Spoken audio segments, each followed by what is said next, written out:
weekend. But an engine change just before the final practice gave him the boost he needed, and Dario suddenly was one of the fastest. He'll have to come from the 20th spot today, but it believes he's got a car that can get to victory lane this afternoon at Pocono.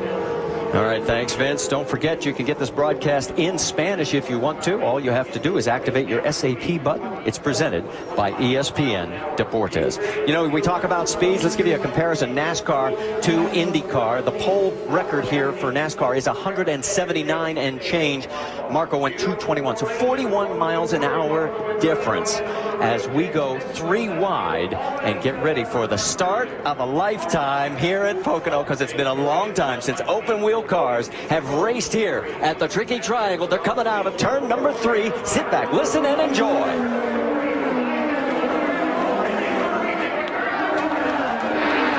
Green, green, green. You heard it, we're green.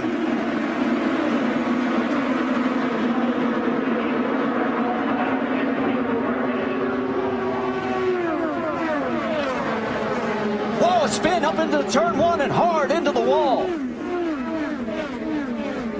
So we don't even make it through the first lap.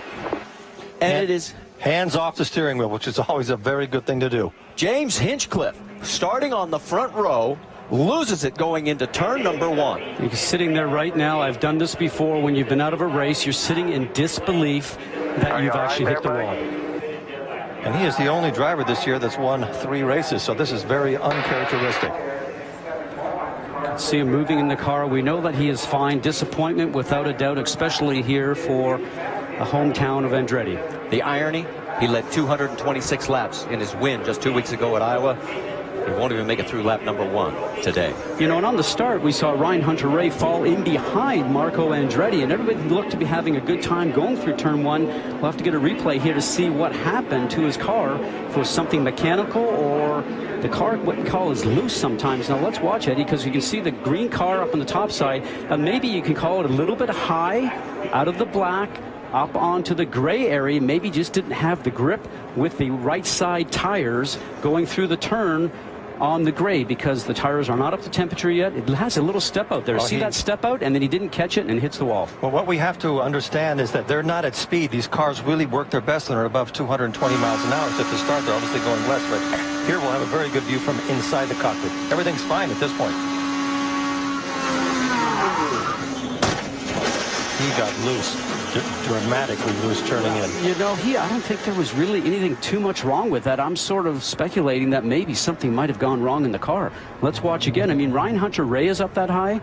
The guy's been running that high all the way through. The third car on your screen right there starting to walk itself as he starts to go into the turn. That's when the car is getting loose. The back end comes around, and he felt that right away, folks, because when you feel that, you know it. He countersteers and couldn't correct. The wiggle reminded me of E.J. Vizo's crash yesterday in almost the same spot during qualifying. Every accident we've had here has been in turn 1. Oh, and he's limping a little bit, so we'll get a check on James and hope that he is A-OK. He'll make the trip over to the infield care center. I bet if you were to ask him, he would tell you, I don't know what happened, but it's obvious that when the back end gets out like that, it's just natural to correct, and you get those little corrections, and then it just multiplies, and it's very disappointing. Now, the car should have been the same as what he qualified and practiced with yesterday. Sometimes teams do make a slight change on the car for the weather conditions. You never know if that might have caused that. So our first caution has come out. We have a total of 158 laps still to go as we get cleaned up on our first lap crash involving James Hinchcliffe. The man up front is that man right there, Marco Andretti.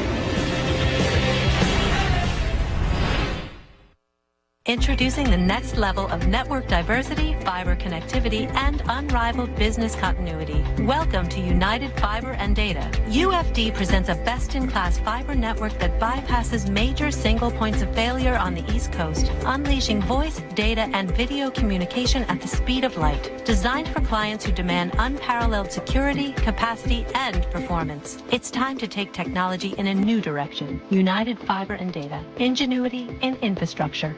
At Honda, we know some people just can't leave things be. They wonder how much faster this thing could go. What if it weighed less or turned sharper? They know that things can always be better. We count ourselves among those people. Introducing the quicker, sleeker, smarter, best Civic Si yet, made possible by Honda. Honda, proud partner of the IZOD IndyCar Series. What do you think about caffeine? We consume over 2 billion cups of coffee every week without a second thought. 5 Hour Energy has less caffeine than some Starbucks coffees. Plus, it has vitamins and nutrients. It's simple. Caffeine with vitamins and nutrients. It's the combination that makes it so great. Before you make a decision, get the facts. Try a sip and find out why so many people love 5 Hour Energy. So this is Jessica. She's never ordered anything but pizza from Domino's. We know trying new things can be scary, so tell you what, if you try one of these, I'll try something that scares me too. All right, then I'm gonna try this sandwich. Nice. So what will I try? You ready? Huh? Get out of your comfort zone.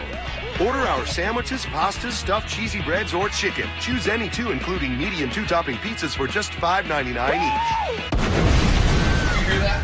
Oh, God. Oh, my God. ABC Tonight, a new week of whodunit. I don't trust anything in this house. Means another wild elimination. Whodunit, all new tonight, 9/8 Central on ABC. Exit!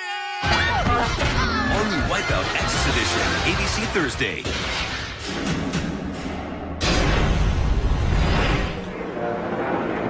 Back here at Pocono Raceway, the 27 on the hook, and you saw Sebastian Saavedra. They pushed that car behind the wall. They have a stuck throttle issue.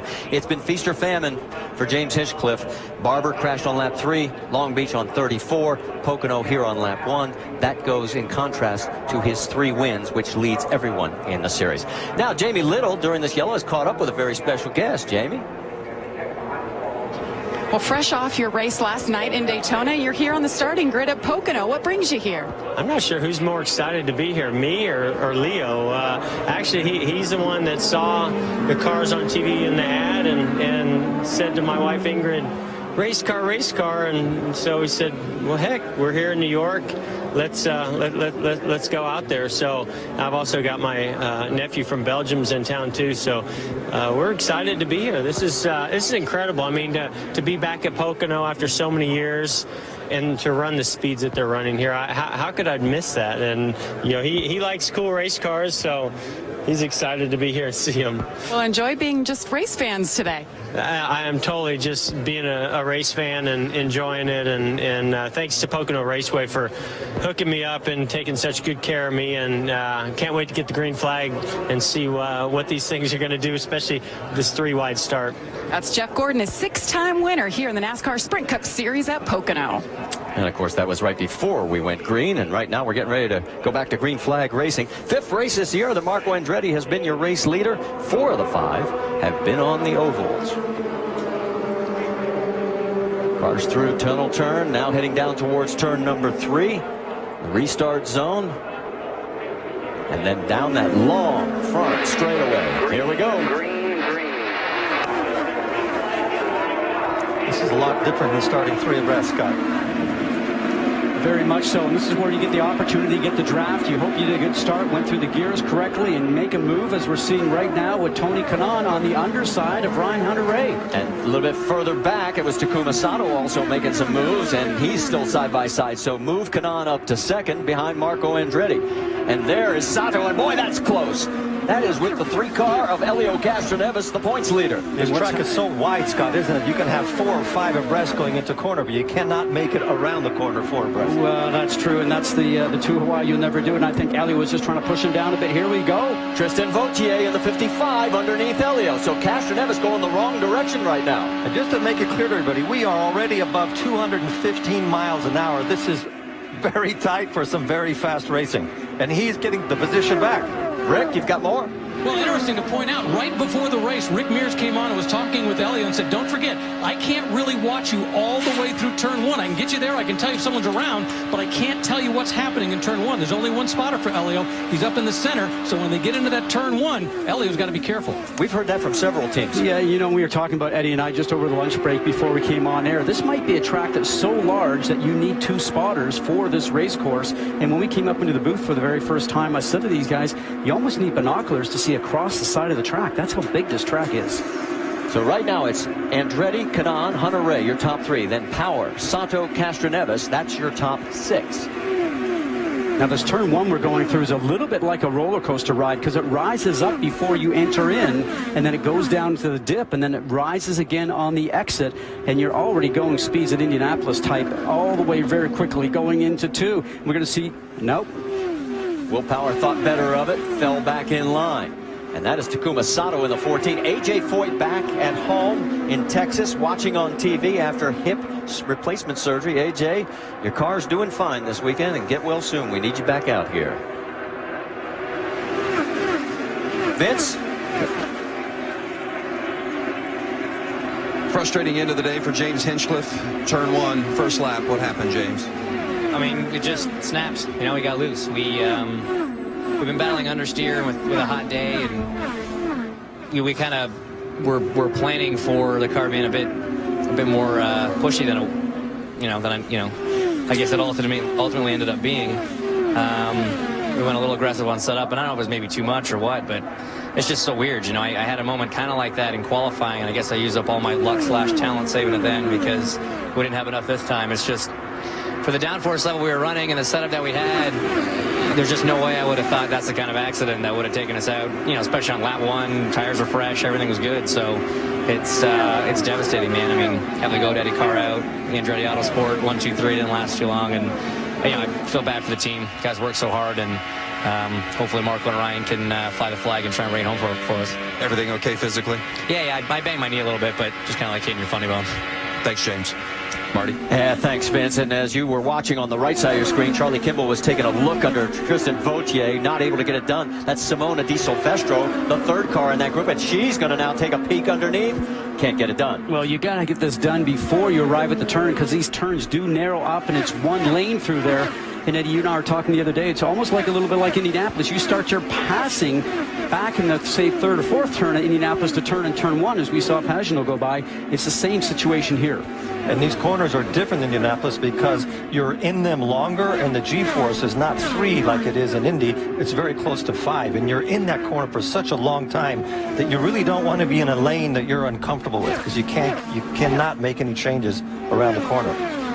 There's Ed Carpenter going around Dario Franchitti. Now, Franchitti had moved up to the 14th position. Now he's been bumped back 1 to 15th. He started 20th. And 14th is actually a better position than he has been lately in the ovals. He's struggling a lot. Did an engine change the other day, and it seemed he was a lot quicker. But he's one of those drivers that always finds a way to improve his car throughout the race. So if he has a good horse underneath him today, expect him to be strong at the end. Let's check in with Rick DeBrule.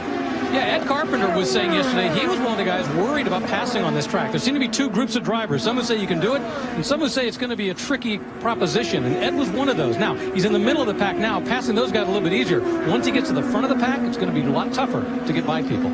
Well, we've got to remember that this is the first set of laps that they have done in a race condition. You can do all the simulation you want. You can look at all the old videos you want. But until you've been in the track and you've run it and you've run out your tires, you really don't know how the track is going to evolve, Scott.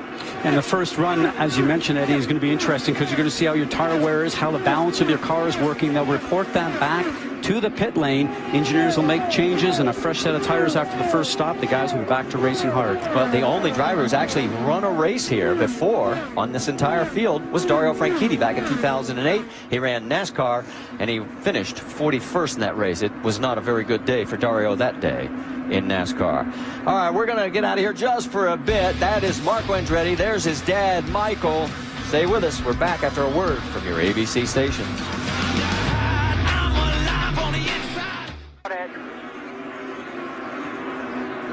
NASCAR nationwide action continues next week in New Hampshire. Saturday coverage begins at 3 p.m. Eastern right here on ABC. Sam Horner's Jr. second in the points. Finished 4th there last year. Should be a dandy. We'll be there next week. 3 Eastern on ABC. You're riding on board with Ryan Briscoe. He has moved into the 17th spot. Now, Ryan, of course, was running at Lime Rock, won his class, finished 3rd overall. They actually had only done the pre-testing over 300 laps, and that's why they didn't worry about him coming over and racing. Now, here is the laps led this season, and Hinchcliffe, number 1, at 226. Marco behind at 165, but the only one of that group yet to win. Yeah, they sure do know how to lead races at Andretti's, don't they? But Marco, you almost have the feeling this winter that he took his driving approach apart and rebuilt it and tried to add some patience to that. It's kind of like he took something out of the... It's kind of like he took something out of the answer book. There you go, he's finishing races. You know, and it's just some interesting thoughts when you mention that, because he was the guy that admitted that he went to a driving coach, an IndyCar driver with a last name Andretti, whose father raced, whose grandfather raced, went and sussed out a driving coach to understand what he was doing and what he wasn't doing. And I think he's become a better driver for it this year. He seems to be more relaxed, more confident, and certainly the pressure is on a driver when your dad has been racing. So I think for him, he had to find an avenue outside of the family, Eddie, to go do that. Probably. Let's check in on Scott Dixon, our biggest mover so far. Now, remember, he had to change engines, so they actually qualified in the 7th spot, then had to move back 10. So he started 17th. You see right now he cycled his way 6 positions forward into 11th. That's one of the biggest questions I've had this year is why is there such a big discrepancy between Dixon and his teammate? Well, let's see if we can find out from down on pit lane. How about it, Rick DeBrule? What are you hearing? Well, you know, they run very different setups, and that's been part of the issue. But also, Dario was concerned about his engine. Now, with Scott's engine, they changed that before this weekend. They decided they ran the Thursday test, and they were going to go ahead and run it this way just because they wanted to have the new engine. He says it's really a momentum key here. You got to keep the momentum. And as he comes up on those 2 cars ahead of him, you see right there with Simon Pagenaud, he says the key is not to get your foot out of it, keep the momentum all the way around. That's going to be his secret for passing. That foot in it tends to work everywhere on a race course, doesn't it?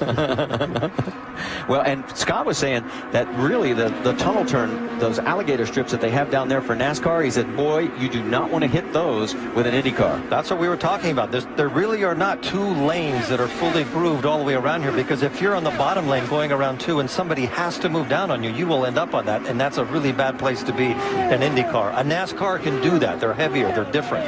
One of these things, it would not like it. You can see the speed differential, 3 miles an hour, as Marco Andretti just continues to knock down laps. Our top speed has been 216, and that has been on full tank. So these guys are flying. They're flying, and you know, these guys did do long runs during practice, and that's where you fill the tank up, you go out there and run, and you go about 30, 32 laps under green. And then during that time, they're trying to understand what the tires are doing and how the car may fall off. And I think as we get through to the light fuel load, Eddie, and the tires start to wear down a little bit, the guys might start catching up to Marco, because we saw him run strong but start to taper off just at the end of the run. He has an old, wise fox that is a fresh Indy 500 winner just sitting behind him, counting the miles and not using his equipment. Marco's doing great, but he is leading the field. And unlike Indy, where you had to save fuel, here it's a good thing to win. It's a good thing to be in the lead. Jamie Little helps also. You've got more? Well, Tony Kanaan has been fast all weekend, was second in yesterday morning's practice. So I talked to him and he said everything's good with the car, but he decided they needed to be a little bit better. So before the final practice yesterday, they took 1 complete degree of rear wing out, and he liked it so much they kept it for today's race. Well, it's paying off. He started this race fit. He's worked his way up to second. You can see he has Marco Andretti in his sights, and all he's saying about his car, little bit of understeer, Marty. 216 miles an hour on the last lap, and we are now working lap number 23. This race will get quicker as they go into it. Well, they really are on their first full stint. So you can bet there will be small changes made inside the cockpit, and like Jamie said, there'll be changes probably made on the wing as the temperatures cool down. And those changes in the cockpit you mentioned, Eddie, that's because they have a weight jacker adjustment and a roll bar adjustment. The drivers change as they're going around the track. And this track is so big and the corners are so different. Drivers were telling me that they will set up the car going into turn 1, where you see Marco leading right now, and take this run down to turn 2, which they get through not too badly, but it's turn 3. That's the opposite to 1. They will make the adjustment inside the cockpit, change the roll bar and the weight jacker to make some weight go from the right to the left, make the car work better in turn 3, go back and change it again for turn 1. We never did that. You never did it. I always did. Yeah, okay. 216 plus miles an hour. What's it like to be scared? Well, that would definitely scare a lot of us. What does it scare these drivers? What makes them afraid outside the cockpit?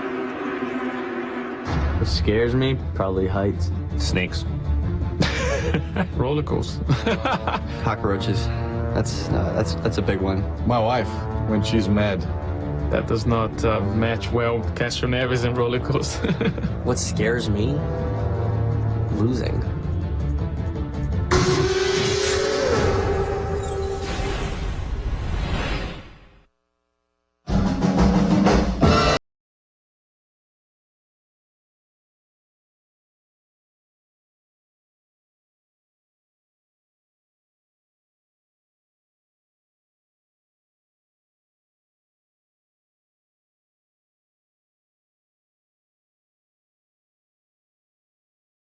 Classic is back.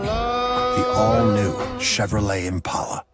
Chevrolet, find new roads. Mom, Frank ate the bones. No, I didn't. You ate the bones. No, you ate the bones. Nobody ate any bones. So Frank didn't eat the bones? No, honey, Frank did not eat any bones. Well, he's breathing on me. No, I'm not. Yes, you are. No, I'm not. Yes, you are. No, I'm not. Yes, you are. It's KFC original recipe without the bones. Freshly prepared white or dark meat, boneless and skinless. Try a 10-piece mixed bucket for just $14.99. Today tastes so good. The world is facing one of the biggest crises in the history of history.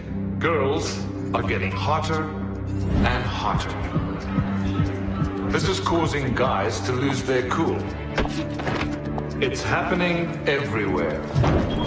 That's why the people at Axe have developed the new Axe Chill Collection. It helps guys keep their cool before it's too late. Girls are getting hotter. Keep your cool with the new Chill Collection from Axe. What's the biggest number you can think of? A trillion, billion, zillion. That's pretty big. How about you? 10. Okay.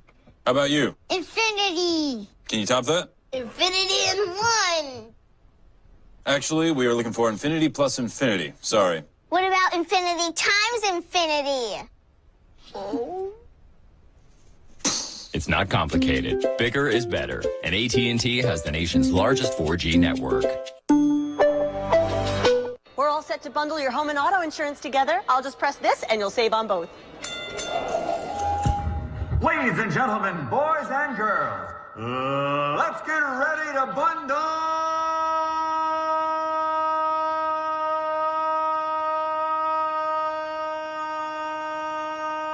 Yeah, sorry. Let's get ready to bundle and save. Now that's progressive. Oh, I think I broke my spleen.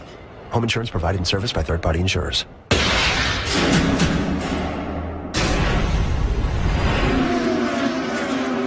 Back at Pocono, IndyCar racing, the second jewel of the Triple Crown, and the National Guard crew has a Medal of Honor recipient in the pit box with him. Ryan Briscoe is on the racetrack coming off a win yesterday in the ALMS series at Lime Rock. Now, Briscoe did not practice or qualify this car yesterday, but he said it feels pretty comfortable here in the early stages, a little bit free. He did get to test the car a couple of times here at Pocono before the weekend, and that's been the saving grace for them so far today. Yeah, Vince, it's been a busy 2 weeks for Ryan Briscoe, starting back with the 24 Hours of Le Mans on June 22nd and 23rd. And you mentioned the laps that they turned here during those test sessions, well over 300 laps, and that's why John Barnes was not so much concerned about Ryan being able to. 10-4, we'll give it a shot. Now, we'll give it a shot, Scott, does not mean like you're very confident to me. Yeah, I know. I've heard that before. It's just like, okay, you come out and drive this thing. Yeah. Okay, word is, yes, Marco Andretti, our race leader on lap number 30, is coming down pit road. Now, remember, we had 4 caution laps, and we thought that teams would be able to go a little bit further than this, like to about 32. So we'll see if this is the trend. Rick, he's coming your way. And in fact, a little bit earlier, they were talking about fuel strategy, questioning whether he wanted to do more or less. And they said, you know what, just leave it right the way it is. We're happy with it. They bring it in. Now talk of adjustments so far in terms of the way things are gone. They're not adjusting the wing. They're having a problem getting the fuel nozzle out. Just an extra second or two to get it out, and how's it going to affect him when he gets back out? Well, and you saw Marco shaking his head, Eddie, and the situation in that scenario is you cannot get upset. You have to just close the door on that, move on, and go out and do your job on the track. Well, that happened to him in Milwaukee as well, where they had trouble. Pit, bring it in this time. So there is your race leader now, Tony Kanaan, and Kumasato's in, Jamie. And his car has been pretty decent today. They're going to take 1 degree out of rear wing to help him on the straightaways. The wind is picking up in different directions, so you're hearing different things from drivers from turn 1 to turn 3. They go to work on the right side.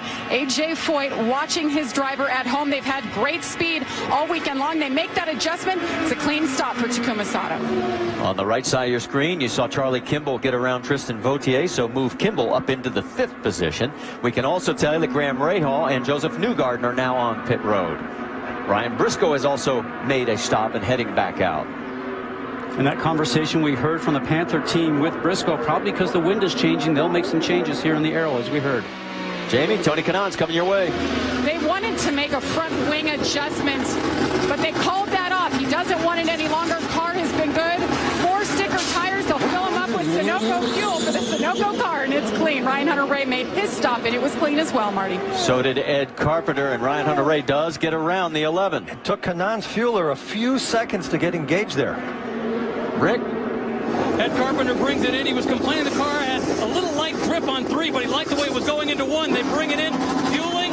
It's a little long for the stop. They got a problem on the left front. They couldn't get quitting set up. As a result, they got to pick them back up and send them back out. Good news is a long race to adjust for that mistake. Will Power, who had assumed the race lead, and Rick, he's coming your way.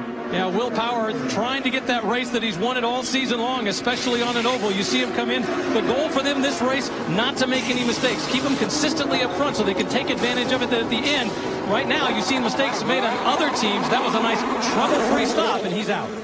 Power has one oval podium finished since his win in Texas in 2011. That was 3rd back in Milwaukee. Charlie Kimball is on your screen because he is right now your race leader as we're working lap 34 of 160.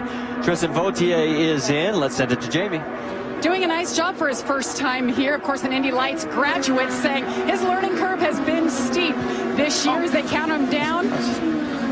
He missed the pit stall. The team on the radio telling him he missed it. He's going to have to go all the way back around and hope he doesn't run out. Let's see. And you see Charlie Kimball there in his pit box, Marty. Yeah, he actually just slid past it, so they just got the jack and jacked him up, and they're dragging him back. Charlie Kimball, as he pulls back out. Rick? Scott Dixon brings the car in. It's been a nice trouble-free race. He's been slowly but surely moving up. Once again, trouble-free. He's out, Vince. There's Tristan Vautier in the pit box. Dario Franchitti also came in, took 4 tires, obviously topped off in fuel, and added some front wing for Dario. Says the car's just a little bit too loose during that first stint. So Franchitti pulls back out, and Vautier an extended stop here. And the car has been stalled, so they're trying to restart the car for him. Very frustrating for a driver. Guess who's inherited the race lead? Pippa Mann. Driving for Dale Coyne in this limited schedule this year as she becomes our 4th different leader. That's what happens when you're fuel efficient. You get to do a few more miles and you find yourself in the lead. That is a good place for her to be in. The 18 is now in on pit lane. And Marco's back in the lead again. And it cycles on through. So it is Andretti. Great job, guys. Then Ryan Hunter-Reay, who got out in front of Tony Kanaan, Takuma Sato, and right now Will Power shown in 5th. Now this is the first bit of traffic that Marco's had. Let's see how quick you can get by this car. And look at the differentials when you get those fresh tires, about 5 miles an hour. Nothing like a new pair of shoes. Will Power in that black and white Verizon car trying to chase down Tony Kanaan. And that is for 4th. There you see Takuma Sato as he has got a good run going.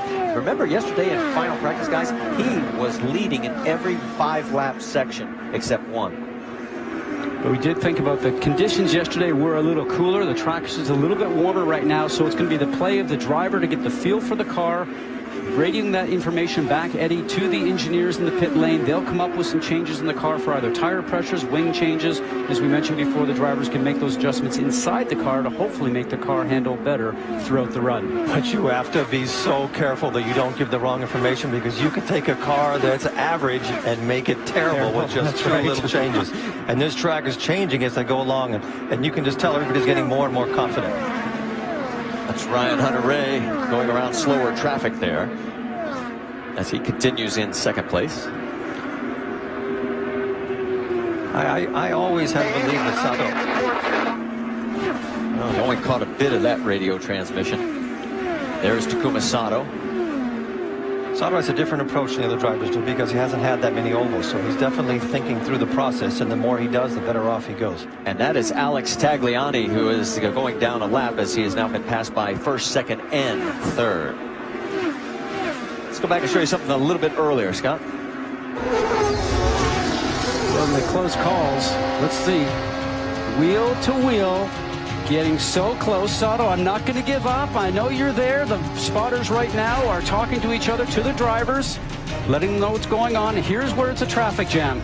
Underneath the yellow line. Good thing the curb isn't there, because if that was turn 2 where the curb was, man, we'd have a problem. Just gives you some of the idea. At over 216 miles an hour, these guys are paying tag, and you really don't want to make that contact. So Tagliani, as we pointed out, now a lap down. That means 19 cars on the lead lap. 2 cars are officially out. Sebastian Saavedra and James Hinchcliffe. Marco Andretti leading the pack here at Pocono.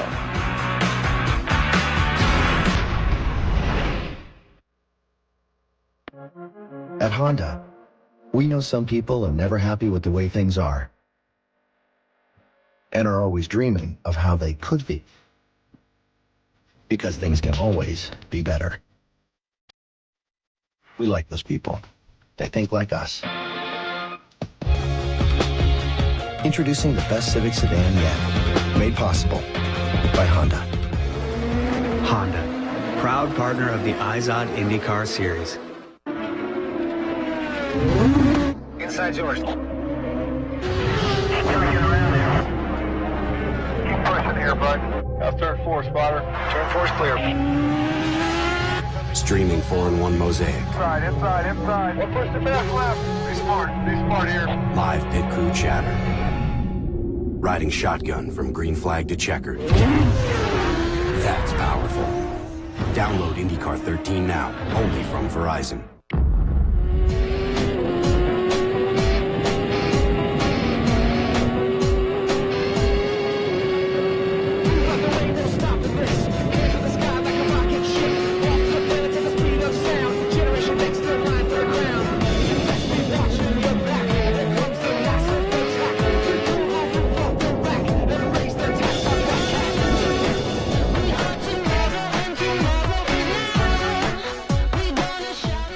Introducing a car company that's never made a single car.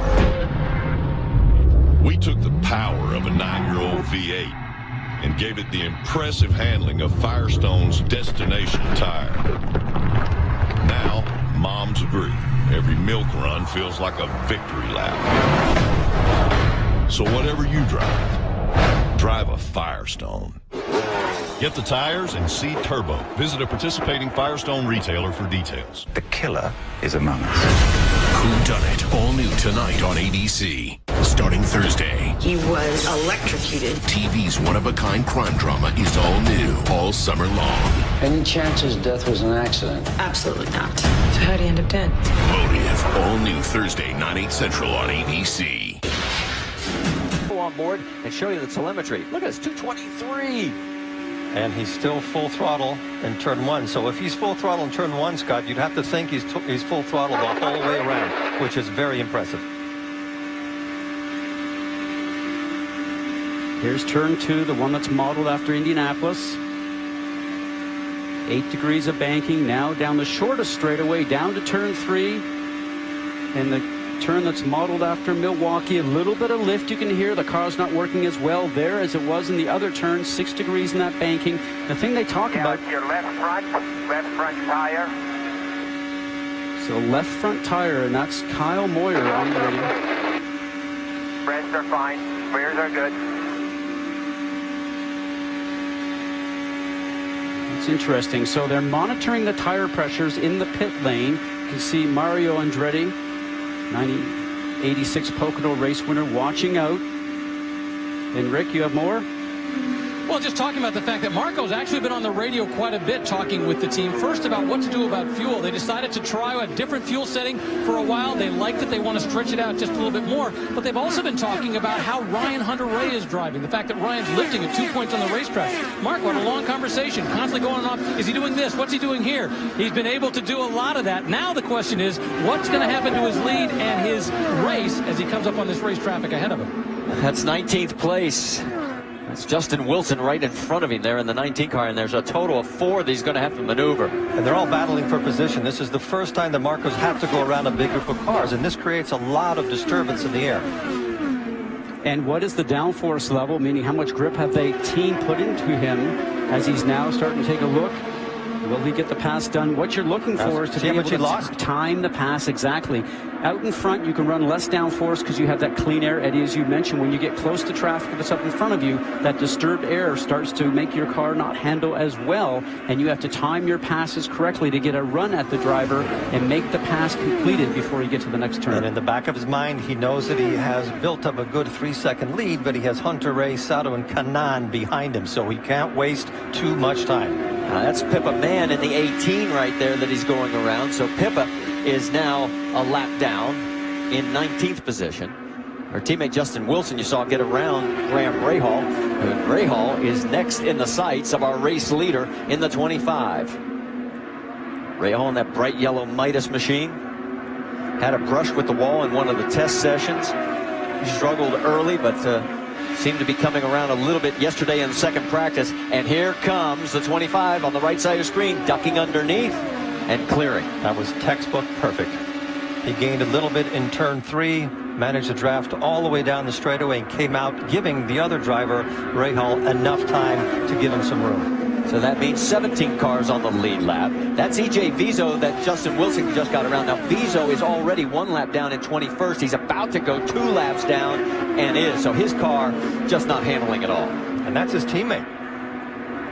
It's amazing how these Indy cars that are just a little bit off in their setup could be so much less performing as Vizo's is. A little bit of vibration. We're about to get away. Good job. I think there's the answer we were looking for before in the radio communication to Marco. A little vibration possibly. He was talking about a left front and 10 laps away before their next fuel stop. So hopefully they'll get an opportunity to change that tire out, because sometimes the tire picks up debris on the track, rubber marbles, and it starts to go off balance. When you're passing cars, you're going on a line that you're not used to. But here comes Hunter-Reay trying to get through as many cars as he can. He's doing it differently. He's trying to get 2 or 3 at a time. He got him at the apex of turn number 2. Unreal. And look at this. Is they're going to go 3? No, they thought better of that.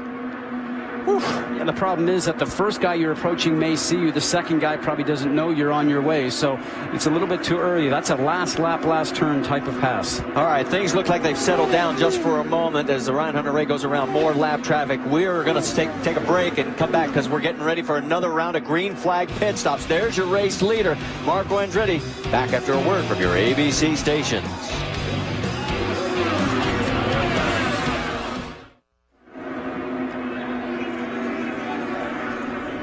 ESPN's coverage of the Pocono IndyCar 400 on ABC. Brought to you by Mother's High Performance Car Care Products, formulated for fanatics.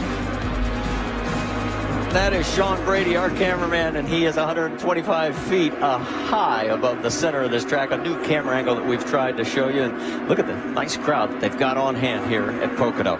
Keep it locked on ESPN because we've got Major League Baseball coming your way tonight at 8 o'clock. It's David Ortiz, the AL East leading Red Sox facing Mike Trout and the Angels.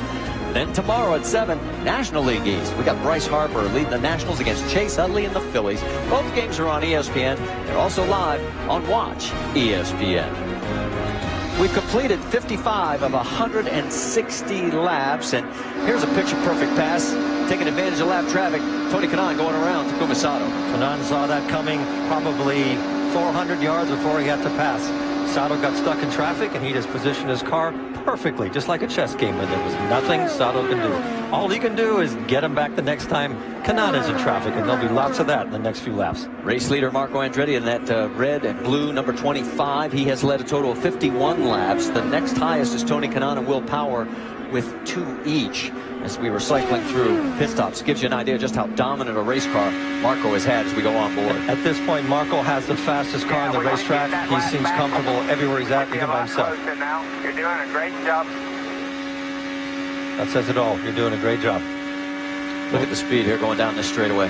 Well, an average speed last time around 2:15. Ryan Hunter-Reay was 2:12. The next guy closest to Marco, Tony Kanaan, who rides in third, was 2:13. And Sato just popped up at 2:14. Look at this. We had 3 cars going nose to tail as you see Tony Kanaan going around Graham Rahal as a lap down, and here Takuma Sato could not get it done. Now watch how much space Sato lost on that one corner. It'll take him, if he has the speed, it'll probably take him 5 laps to get back up to Kanaan again. You have to really time your passes well here, but sometimes you get forced into a position that you really can't do anything but dive in at the last moment and hope the other car gives you room. And Rahal obviously didn't have any room at all. Yeah, we talked about Graham. It's not been the season that he wanted. He changed from the Ganassi team last year over to his dad's team, Rahal Letterman Lanigan Racing, and expected a lot more as far as results are this season, but certainly hasn't got it. And you know, sometimes his teammates been going faster than him. He has struggled with the less downforce in the car, the different tires they've been bringing out, and he'll be the first to admit it. He says we can't put our finger on it yet. It's just a little chemistry that's missing. His best 2 finishes, second at Long Beach and a 5th 2 weeks ago at Iowa. But it was a strong 5th. And it was a race that he won one of the heats going into the race, and he had a good race, but not to the level that Rahal is used to. Right now we have 17 cars on the lead lap. Justin Wilson is the next victim if Marco Andretti can get to him, and it looks like he might be able to. There is Dixon. Scott is now in 8th position. His teammate Dario Franchitti is in 12th. They're slowly moving their way up through the field with great pit stops and clean driving. Charlie Kimball has picked up 5 from where he started. He's in the 7th position. You know, it's interesting because we had the conversation with Scott the other day about, you know, a season back in 2004, 2005, when they didn't have the horsepower that the other engines did, and he started to have to run a car with less aero downforce on it, and they didn't really have a car that gripped the road, and there's many times where he overdrove the car and went into the wall. And I said, the situation now, and we know that Honda has a little bit less power than Chevrolet. Is it the same scenario as you had in 04, 05? He said, no, I've learned from that. I will not overdrive the car. And the G-Force car was not as good as this Dallara car that they're running, but he says, I've learned from that, and we're going to get the car going as fast as it can and take what it gives us instead of overdriving. We have to explain downforce a little bit to everybody. Downforce is something that you put on the car, but it doesn't come for free. Every time you make the car put more downforce in it, it costs you in the straightaway.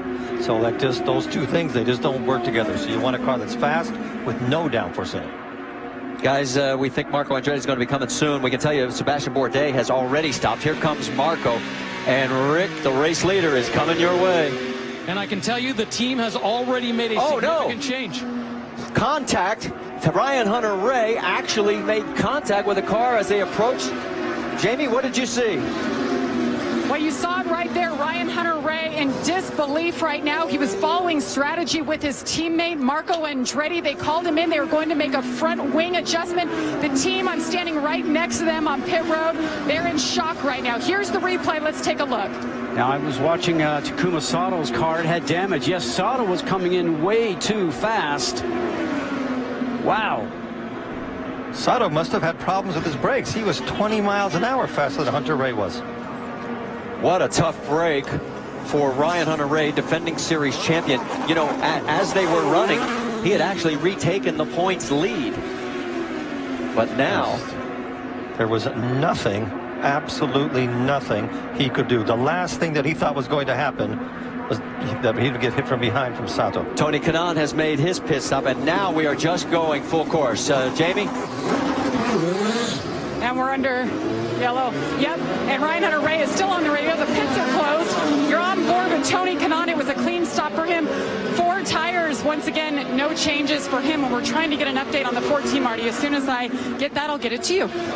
All right, thank you very much, Jamie, as there is the crew working on Sato's car. His damage is on the left rear. This changes the complete complexion of the race. Now, CANAL doesn't have any pressure from Marco's teammate, and he can slowly work on him lap by lap by lap, and that really becomes, at this point, almost a two-car race. I'll tell you another guy who's breathing easier is our points leader coming in, Helio Castroneves, because he was not running as strong as that one car right there. You know, it was just a little bit strange because it's almost like sitting in a traffic light and getting rear-ended. And for Ryan Hunter-Reay, who's coming in, as you can see him on the right-hand side of your screen in the yellow DHL car, and all of a sudden, car comes up from the right-hand side and just runs over him. And if you see those two cones, if you go back and see those two cones, you have to be at how many miles an hour? 60. So that other car was way over the 60. All right, we've got Ryan Hunter-Reay's radio. Let's listen. Sato just ran into me. I saw it with my own 2 eyes. I couldn't believe it. What an idiot. And it looks like that right front suspension is certainly bent. And if that's the case with the suspension pieces and the A-arms and everything of that nature, just this area just in there, that might not be repairable. I'd say he's done for the day. He might be able to come back, but definitely will not be. 400 miles, Eddie. I don't know. I'd be getting in there and fixing this and then coming out and getting some points, because you know something, at the end of the season, championship can be won or lost by, 2, 3, 5 points. But he's not going to be in a position to win. Let's update you. Ed Carpenter has made his pit stop and gone back out. We show 13 cars right now on the lead lap. There's Ed back out on track. Will Power is shown as our race leader. Now, that was just a splash for Carpenter because pits are closed, and you can only come in if you need emergency fuel to keep from running out. So he did not make tire changes. And Joseph Newgarden is doing the same thing as he is taking a splash of fuel down on pit road. Jamie? Well, here's the update that we have right now. Takuma Sato, no word on exactly what happened. And Larry Foyt just told the team we need to take them back to the garage. So they're taking the 14 back. They were having a great day, running top 5 the entire day. Meanwhile, the one, Ryan Hunter-Reay, Ryan just came on the radio and said, guys, we need manpower down here. We need to rally around. You see him right there, one of the crew members motioning to the front end. Obviously, they need a new front nose and some other suspension pieces damaged as well. But this is a championship team. They proved it last year. They're going to fight till the end and try to get this car back out. We've seen these guys rallied before, as Jamie mentioned, and they're going to have to pull off a miracle there. And there's the crack on the 14 that has damaged Sato's car. And that's in the back of the car. He hit him with the front of the car. Well, and his left rear also. His left rear also went up and over. So pits are now open, and we'll be expecting everybody to be coming in because a lot of people are going to be on fumes. And here comes Will Power and a bunch of others. Let's send it down to Vince. And Dario Franchitti is coming in. Remember, Franchitti still seeking that first win of the season. Started 20th today. Has made his way up through about half the field. It's a 4-tire change. Fresh Firestone's also going to take a quarter wing of front turn. Quarter turn of front wing. Rick? Will Power happy with the car. The problem is he got stuck. Elio was able to come in before that yellow flag. Will came in afterwards as a result, so he's getting behind. There you see Power. And there's Dixon. And as soon as you get out, you can go. I don't know if they're going to allow that one because we're under yellow. You can't do that. So we'll wait and see what the call would be there. Another call we'll have to look for is also Sato gets a penalty for contact. Well, we'll wait to find out if there's any ruling on that move by Scott Dixon. There's your top 5 right now as we are on lap 66 at Pocono.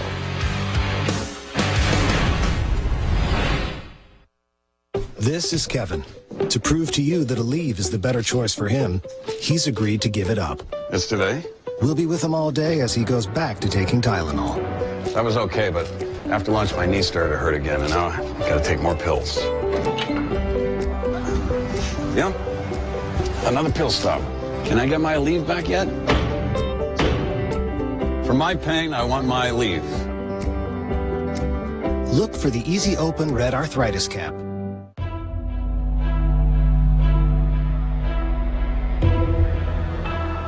Like metal sticks to a magnet, Chevrolet Camaro ZL1 sticks to the road. With magnetic ride control that responds to road conditions hundreds of times faster than the blink of an eye. Precision handling born from precision thinking. That's American ingenuity to find new roads. What do you think about caffeine? We consume over 2 billion cups of coffee every week without a second thought. 5-Hour Energy has less caffeine than some Starbucks coffees. Plus, it has vitamins and nutrients. It's simple. Caffeine with vitamins and nutrients. It's the combination that makes it so great. Before you make a decision, get the facts. Try a sip and find out why so many people love 5-Hour Energy. Men, by 35, you've tortured your face with 940 hours of windburn, 7,017 pokes, 1 glass door, 63 months of baking sun, 4,021 close shaves, 599 repairs, 52 snowballs, and 4 deserved slaps. End the face torture. Use new Dove Men Plus Care Face Lotion. The non-greasy formula with SPF 15 hydrates skin to keep it looking good. Take better care of your face with new Dove Men Plus Care.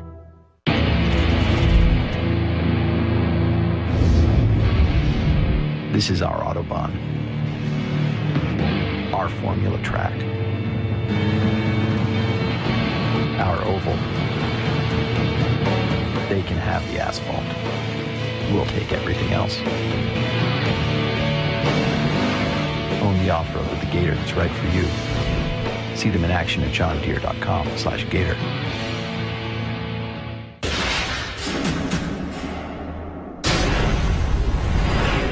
And you saw on Side by Side, Joseph Newgarden and Ed Carpenter take their full stops. Gives us a chance to talk about Honda Indy Toronto, the second of 3 double headers. It's going to be from Toronto. Our friends at NBC Sports Network will have the first ever standing start Saturday 3 Eastern for race number 1. Then next Sunday at 3 Eastern, same network on NBC, race number 2.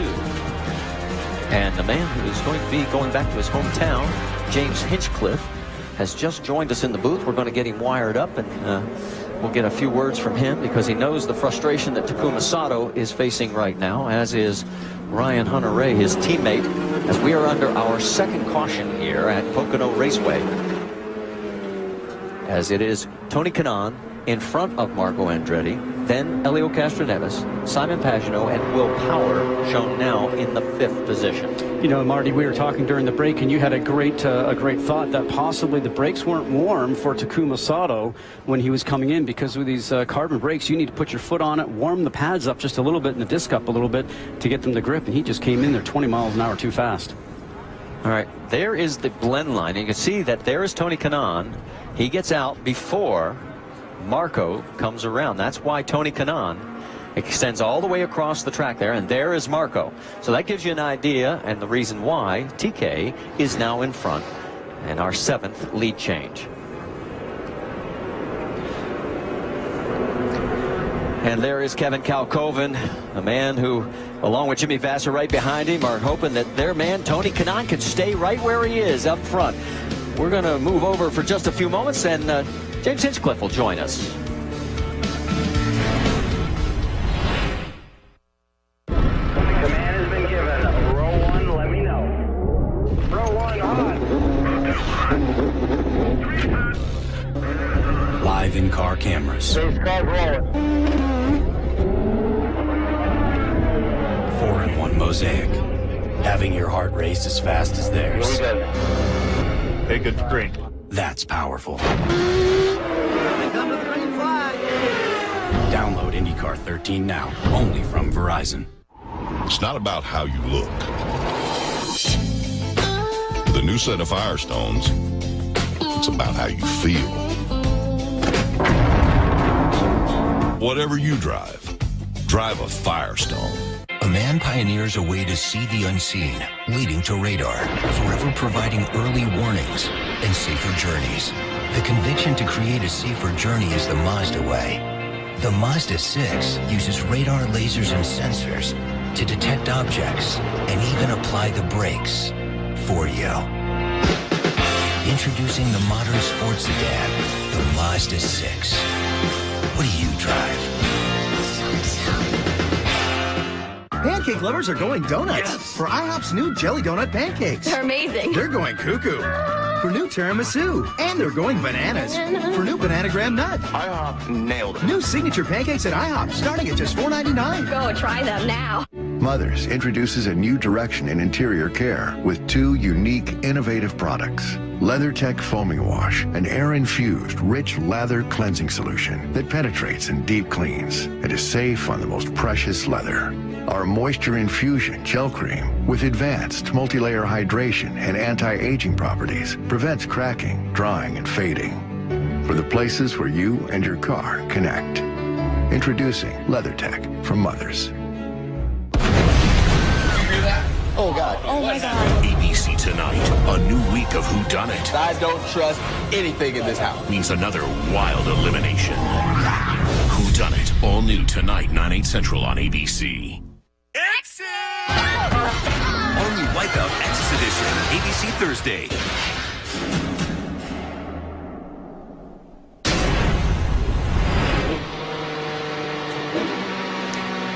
All right, you saw what was going on in side-by-side. Our second caution, and both cautions have involved team cars from Andretti Autosports. And James Hinchcliffe will be joining us here in the booth as we show you exactly what happened on lap number 1. The car snapped on him heading into turn 1. You can see just how quickly everything happened. And we were just talking with you, James, during the break. You were saying, James, as we welcome you in, that you were in 4th gear and you didn't even expect it.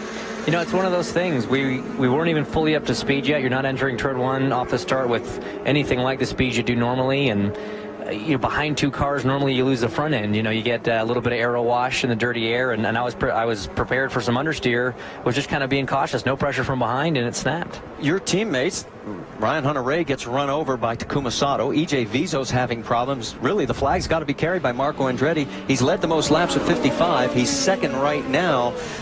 What do you think his chances are based on what you've seen through practice and the race? Well, I mean, this guy's dominated the entire week here, and you know, I know he's finding himself in a position he doesn't want to be right now, P2, but his car's good enough. He was always good in the practice, so hopefully he'll be the guy. Well, Tony Kanaan is leading with Andretti, Castroneves, Pagano, and Power as we are back to green flag racing. Marco doesn't look like he wants to hang around in second.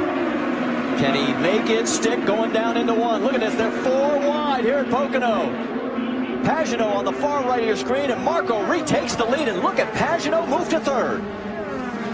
Wow, what an amazing opportunity. This track is so wide, wider than Indianapolis. The drivers are taking advantage of it. And James, you know that when you get into turn 1, it's like a roller coaster, as we see right now. Castroneves going past. Yeah, he shoves it right back in his face and says, I'm taking the spot back, so move Elio into 3rd.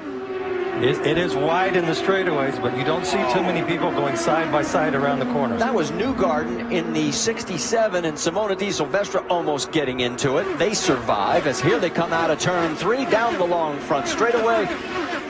And that's just the first lap since we went back to green. As we know, that's the opportunity on a start or restart is to pass the guy that's in front of you. Whoa! And remember, that's at 20 miles an hour.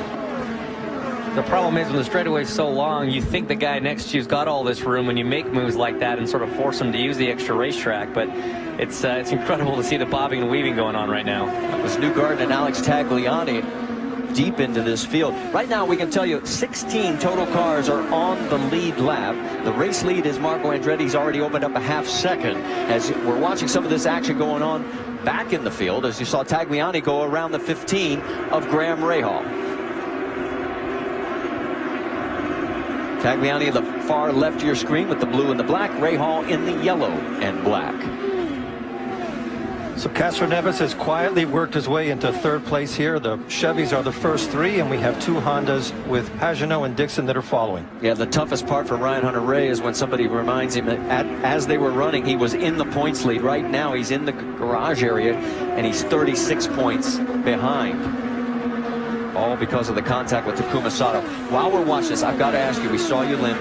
Are you okay? Yeah, no, I'm fine. I banged my knee up a little bit when I hit there, but you know, it's incredible the safety these cars have and these tracks have now for us to take a hit like that. And you know, my knee was sore for about a minute and it's fine now. As you can see, there's the top 3. They're sort of holding station, so Jamie Little has caught up with Takuma Sato. Let's find out his version of what happened.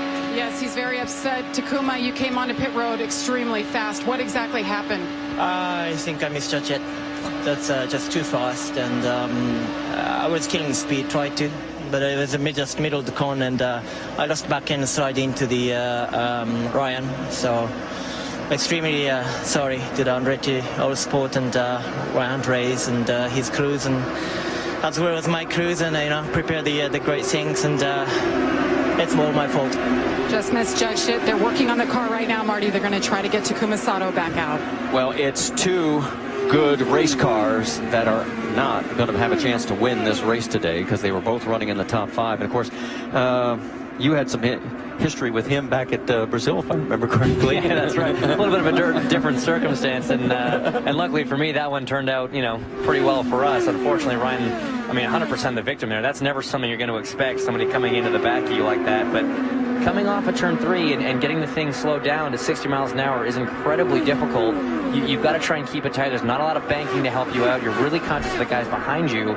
And yeah, you're obviously not using the brakes around here, and so they are cold, and these things can happen. And that's one of those places where you have to gain as much time as you can. As when you're leaving the pits, you can't just lollygag around and slow down at a gentlemanly pace, can you? No, exactly right. With the entry being so wide and open like that, there's a lot of time to be made and lost there. And Takuma was going for it. Unfortunately, in practice, we don't get a lot of opportunity to try those really hot entries. The teams don't like it. It wears on the brakes a bit, and sometimes you end up doing a little bit of learning in the race itself, which is the worst time. And unfortunately, it caught Takuma out this time. But you have no choice, do you? You don't have a choice. You have to always risk everything you can as much as you can. No attack, no chance. That's right. All right, they're coming. As a driver here, the drivers, they're liking this course. A lot of you guys, and I spoke to you the other day, is that this track, as difficult as it is, it's a lot of fun to drive. It is a lot of fun. It's so challenging. Most of the ovals we go to are really only 2 corners. We call them 4, and then this one says, one less corner. It's actually one more corner, and they are all so different. Normally, they're very similar end to end, even if just geometrically to look like they might drive a bit differently, fine. But here, you have very different cambers, very different radii. Everything's incredible about this place. You focused in on Simon Pagenaud. He's got another good run going. Remember, he won back at the second race at Detroit in June and then finished 6th last time out at Iowa and has been coming on strong right now, running in 4th position, just a 1.5 seconds behind the race lead. I cannot think of a racetrack that is more diametrically opposite Detroit than Pocono. Pagenaud's doing a really good job. It's a guy who had to really learn oval racing last year at this level. He's coming on strong. He's improving a lot. Now, let's focus in on Justin Wilson, because remember, he was in jeopardy of going a lap down. And right now, guys, thanks to staying on the lead lap, getting a good pit stop, he just turned in the fastest lap on that last lap of the field. He is in 9th position. So a nice rebound. For a driver who has so much road racing experience, Formula 1 experience, he always comes on strong at the end of events. I can think of events that we've covered earlier this year. Then you look at it the last 30 or 40 laps, and all of a sudden, who's there? Justin Wilson. You can't find a more likable guy, really, in the paddock area a lot of times. Even when things are not going well, he always seems to put a good spin on it. Would love to see him have another great finish here. How much effort do you put into your training? It's other than driving the race car, it's the most important thing that we do. These cars are so physical to drive. Even an oval like this, the high banks in turn 1, and then just sort of death gripping the steering wheel through turn 3. Is it really heavy? Is the steering really heavy around here? The steering's incredibly heavy. You got a lot of downforce, and that generates a lot of force to the wheel. Let's send it down to Jamie. Jamie, it looks like things going on in Ryan Hunter Race Camp. Well, good news for Ryan Hunter Ray fans. He is going to attempt to go back out. They're bringing the starter to fire him up.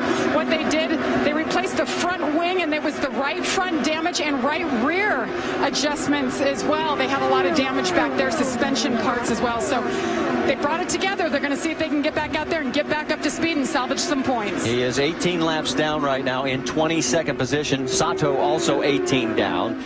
Only 2 other cars are out of the race. James Hinchcliffe, who's here with us in the booth, and Sebastian Saavedra. So that updates you on what's happening there. Marco Andretti's out in front. We're back after a word from your ABC station. Time for the Mother's Race Rundown to get you caught up on what's happened so far. A 3-wide start, just like we do at Indianapolis, and will do again at Fontana. Didn't last long, though, for our guest, James Hinchcliffe. The car just snapped out on him, and he hit the wall. And then here's Castroneves and Sato, as they had a couple of close calls going wheel to wheel, and it got very tight right there. Sato would end up also being involved in our second caution, as he just admitted he was too fast and runs over Ryan Hunter-Reay, who at that point was actually leading the points based as they were running. But right now he is literally 35 points behind as they run. And there is Marco Andretti, your race leader, restarted in second, but got past Tony Kanaan, who's now in second, right into turn 1 on that restart. And Castro Neves is right behind. He's the only, Kanaan's the only one that's hunting down that Triple Crown, so he's in a very good position today. He won Indianapolis. If he wins here Pocono and Fontana, it's an extra $1 million in his bank account. If he wins 2 of the 3, it's an extra $100 grand. So even that is nothing to sneeze at. And believe me, his mechanics are doing everything they can to make sure they're in the right place. And I've just been corrected. They just gave it a pay increase. It's up to $250,000. Do that again, we might make it all the way to $500,000. And you'll get back in the car? It would take a little bit more than that. On board with Tony Kanaan. Look, I've been marveling. I remember the old days of Pocono, and this would have been like rattling your teeth. And look how calm his hands are. They look calm, but I guarantee you he's gripping the wheel pretty tight through turn 1 here. It's as we were speaking about the high banks here, as you see him working the throttle, not flat at this point in the draft behind Marco, and it is a physical racetrack for an oval, especially one this big. Give us an idea of how heavy the steering is when you commit to turn 1. Well, think of it this way: the race car weighs about 1,500 pounds, right? And you're generating a decent amount more than that in downforce. So you're trying to turn a car that's going 200 miles an hour that weighs 1,500 pounds. You're adding G-forces. The downforce in the car is pushing it into the track. We don't have power steering, so unlike a road car where the quicker the speed goes, if you don't have power steering in a road car, the lighter the steering gets, the heavier the steering gets here in an IndyCar. So when you hit 200 miles an hour, high bank track, it is like trying to take 2 25-pound dumbbells, hold them out in front of you, and kind of turn them into steering wheel motion. And to do that for 160 laps is very tiring. Ed Carpenter has just gotten around Justin Wilson, so move Carpenter to 9th, move Wilson back to 10th. Let's get you up to speed. Start at the front of the field where Marco Andretti's now led 71 laps, Rick DeBrule. Yeah, and he has to feel very confident, especially at that last stop where he came in, had a problem, was able to get out. And I should point out, they have changed the fueler on that car, apparently as a result of that problem. Mike Miller, who came off Hinchcliffe's car, is now doing the fueling on Marco's car. Jamie? And Tony Kanaan, right where he's been most of this race, in second position. Started the race 5th. Now, coming into this race, he told me he was fired up. This is the same car he drove to victory lane at the Indianapolis 500. They took a gamble before the race, taking some downforce out, and it's paid off today, Rick. Helio Castro Neves in 3rd right now. Says the car is vibrating a lot. They made a wing adjustment the last time they came in. It would be so significant for them to win here today. They've won here 7 times, Penske has, but more importantly, they got the first of their 166 IndyCar victories right here. Jamie? Simon Pagenaud, impressive run for him today. Started this race 8th. Now, last week, interesting, he went to Pikes Peak and did the hill climb, the famous race that it was, in a minivan, a 500 horsepower minivan. He loved the experience, but said he was fired up and ready for this race. The car has been great all day. Vince? Jumping just outside the top 5 to 7th place with Charlie Kimball, and it's been a good effort from Kimball. The key given Kimball for a successful day, giving him a car that allows him to be confident driving it, and that's what his crew has given him today. They did make a slight air pressure adjustment on that last pit stop, but a very good race car for Charlie Kimball, and he is currently running 7th. Just behind him is his Ganassi teammate, Dario Franchitti. Remember, Franchitti started 20th. Hard to believe that he's led just 1 race all season. Doesn't even have a podium finish. His car, quite a bit better today than it's been over the course of the weekend. Certainly, it's faster. He's been fighting a loose condition most of the afternoon, Marty. All right, and so we mentioned Carpenter and Wilson take care of 9th and 10th. And Scott Dixon running in 5th, Will Power in 6th. We had talked about them just a little bit earlier, so that's why we went up to speed with everybody else, got you caught up. And Dario, I'll tell you what, we know how frustrated he was yesterday. Right after the qualifying run, he gets on the radio and he said, "This is embarrassing." And it's nice to see him. The whole season really has been embarrassing, but he seems to be on an upswing here. And Scott and James, he's talked a lot about being loose throughout the whole season. He keeps trying to chase that loose position. And yet his teammate, Scott Dixon, although he complains about it, he seems to be able to live with it. Are the cars that sensitive now to?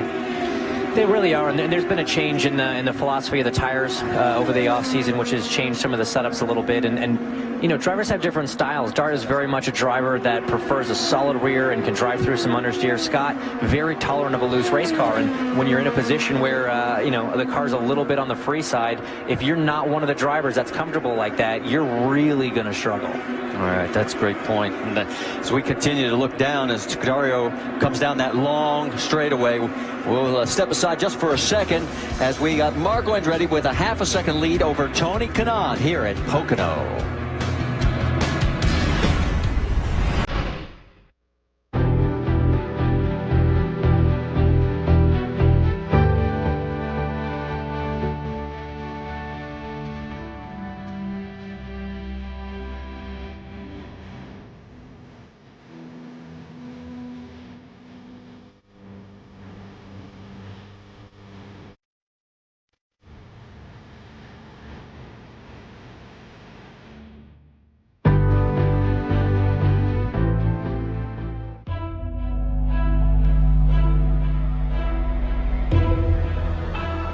Like metal sticks to a magnet, Chevrolet Camaro ZL1 sticks to the road.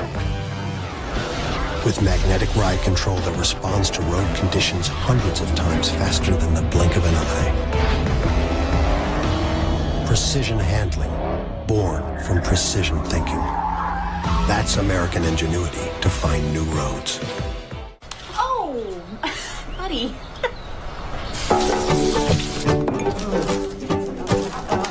AT&T introduces the Samsung Galaxy S4 Active. A puddle-proof, celebration-proof, kitchen-proof, surprise-proof, prank-proof smartphone. Hello? Everything you love about the Galaxy S4, only it's whatever-proof, exclusively at AT&T. Take me into your darkest hour, and I'll never desert you. I'll stand by you. Yeah! So that's our loyalty program. You're automatically enrolled, and the longer you stay, the more rewards you get. Great. Oh. I'll stand by you. Won't let nobody hurt you. Isn't there a simpler way to explain the loyalty program? Yes. Standing by you from day one. Now that's progressive. Give me your street circuits, your ovals. Give me your road courses and your cathedrals of speed. Give me drivers who live to put it all on the line and cars unlike any other. Because this is America, and here we race IndyCar. Next stop, the Indy Toronto.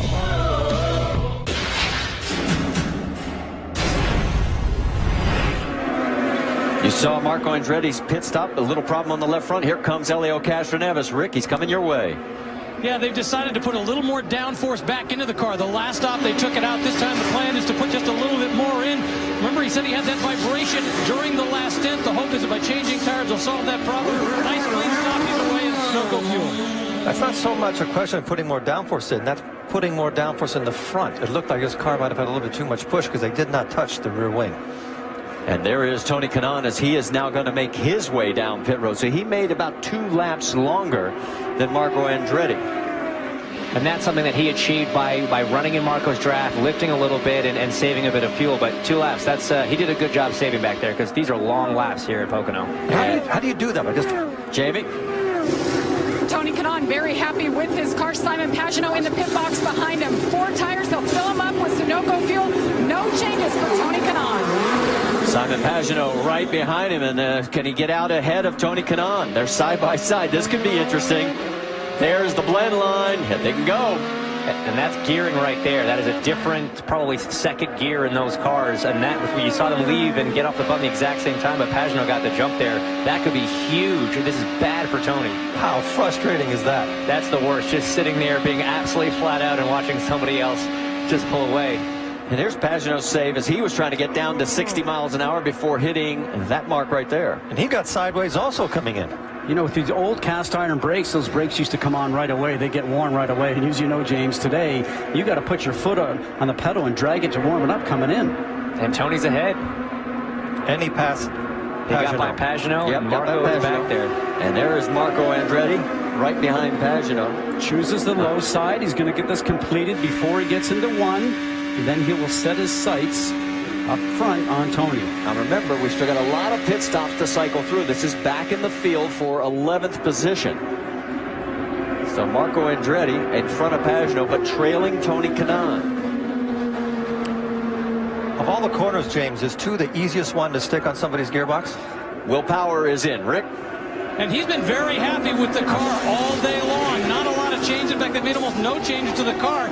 Once again, the goal is just to do things as cleanly as possible. And for Will, that's been a great race. Ed Carpenter also in. They were debating about changes to the very last minute, decided not to make anything significant. He came in 6th for Ed Carpenter. Now this is the race leader, and it looks like Scott Dixon is going to relinquish the lead as he'll cycle through for his pit stop. Jamie, we're sending it down to you.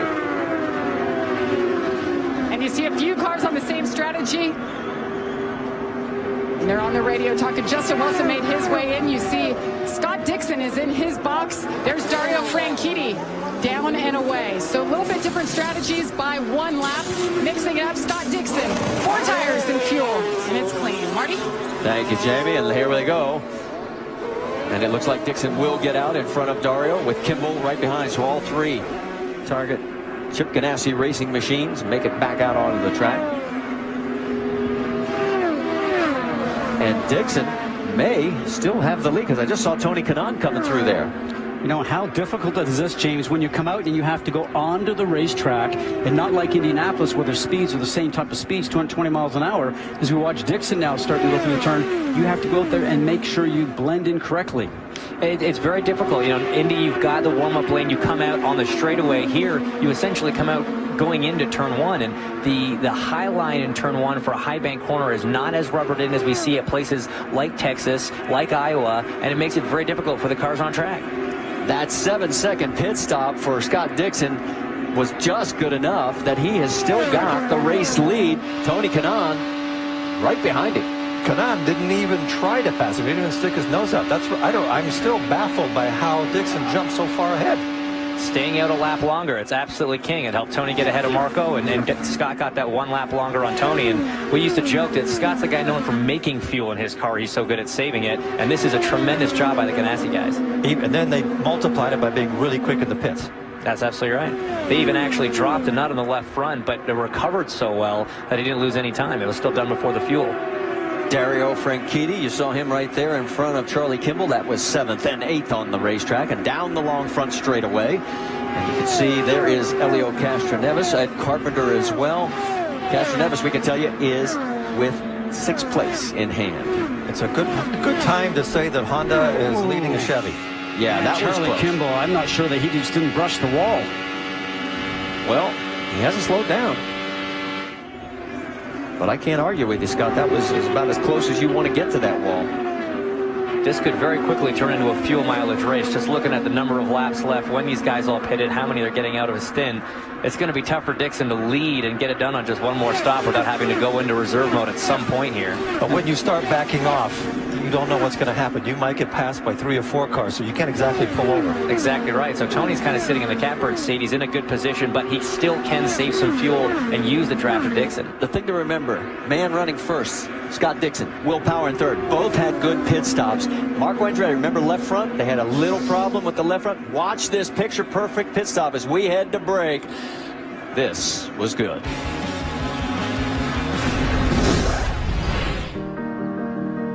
At Honda, we know you. We know how you like to move at your own pace, and how you don't always see everything coming. Introducing a car that starts with you. The more powerful, more responsive, all-new Accord from Honda. Honda, proud partner of the IZOD IndyCar Series. Hey everybody, this is James. Ooh, he can't be James. I'm James. Okay, Jimmy then. Oh, he's Jimmy. Jimmy. Tall James? You're not that tall. How about mediocre Jim? Dry skin Jim. Jim Socks. Weird Jimmy. Becky. Jimmy Cheeseburger. Jim, hey. Baby hands Jim. Jim Banzi. A guy Jim. Restraining order Jim. I don't think that's taken. No, not taking. Hi, Restraining order Jim. Need the right name? Find the domain that works for you at GoDaddy. Introducing the next level of network diversity, fiber connectivity, and unrivaled business continuity. Welcome to United Fiber and Data. UFD presents a best-in-class fiber network that bypasses major single points of failure on the East Coast, unleashing voice, data, and video communication at the speed of light. Designed for clients who demand unparalleled security, capacity, and performance. It's time to take technology in a new direction. United Fiber and Data. Ingenuity in infrastructure. This is Kevin. To prove to you that a leave is the better choice for him, he's agreed to give it up. It's today? We'll be with him all day as he goes back to taking Tylenol. That was okay, but after lunch my knee started to hurt again, and now I gotta take more pills. Yeah? Another pill stop. Can I get my leave back yet? For my pain, I want my leave. Look for the Easy Open Red Arthritis Cap. Mom, Frank ate the bones. No, I didn't. You ate the bones. No, you ate the bones. Nobody ate any bones. So Frank didn't eat the bones? No, honey, Frank did not eat any bones. Well, he's breathing on me. No, I'm not. Yes, you are. No, I'm not. Yes, you are. No, I'm not. Yes, you are. It's KFC original recipe without the bones. Freshly prepared white or dark meat, boneless and skinless. Try a 10-piece mixed bucket for just $14.99. Today tastes so good. In the corner, it flexes down. Well, you saw it on side-by-side. Tony Kanaan, when he went around, Scott Dixon clipped his right front wing, and you can see how it's skewed as he comes through the corner. Let's take it back and show you. Right there. And how it drops down. Now, will that stay for the remaining portion of the race, or will end up affecting the car handling or brake? There it goes. I'm amazed it didn't snap off. So am I. You can't stay out. That is so potentially dangerous. If that fails, that could be catastrophic. That's James Hinchcliffe, who's joined us here after going out on lap number 1. Let's listen on the radio. Tony Kanaan. Hey, buddy, if you can get by him and go, I know, go ahead and use all the fuel. We're a little bit short. They want to make it a sprint race, so let's go. Well, you heard it there. They told him he can go ahead and pass if he wants to. Now, the team is watching our show right now. They're watching the onboard, and they can see the wing. It's the first time they've noticed it. Jimmy Vasser on the radio, the team watching closely now, talking about maybe bringing him in to take a look at it and replace it. Tony Kanaan right now, you're watching that wing. He's saying it is. He's going to have to bring it in, guys. Oh, and this is buddy. We got to bring you in. We can't leave you out there. This is a man who had a chance at $1 million if he could have won this race and again at Fontana, because he was looks like it's been a little bit. Our Indianapolis 500 winner, and all because of that one move. It is going to be over. And James is right. That could be catastrophic if that wing comes off. That is such a tough call for a team owner to sit there and ask his driver leading the race with that kind of shot to come in, but you got to look after the driver's safety. That is potentially a catastrophic situation. You saw Will Power go around. Here goes Scott Dixon around, Marco Andretti. All right, bud. And you heard on the radio TK saying, I'm sorry. Jamie? And Jimmy Vasser had actually asked Tony, did you hit him? And Tony said no. So they weren't worried about it. You see Marco on the right-hand side going around Dixon. Meanwhile, the 11 of Tony Kanaan makes that trek down pit road, was leading this race. They're going to replace that front wing. Tony Kanaan devastated, saying, I'm sorry, guys. So the work continues there. The race continues out on the track. And Will Power, who has 4 laps in hand over Marco Andretti. As Andretti pitted on lap 95, Power pitted on lap 99. If this turns into fuel, Power's got the advantage. The only way it could come back for him is if they have a yellow at this point.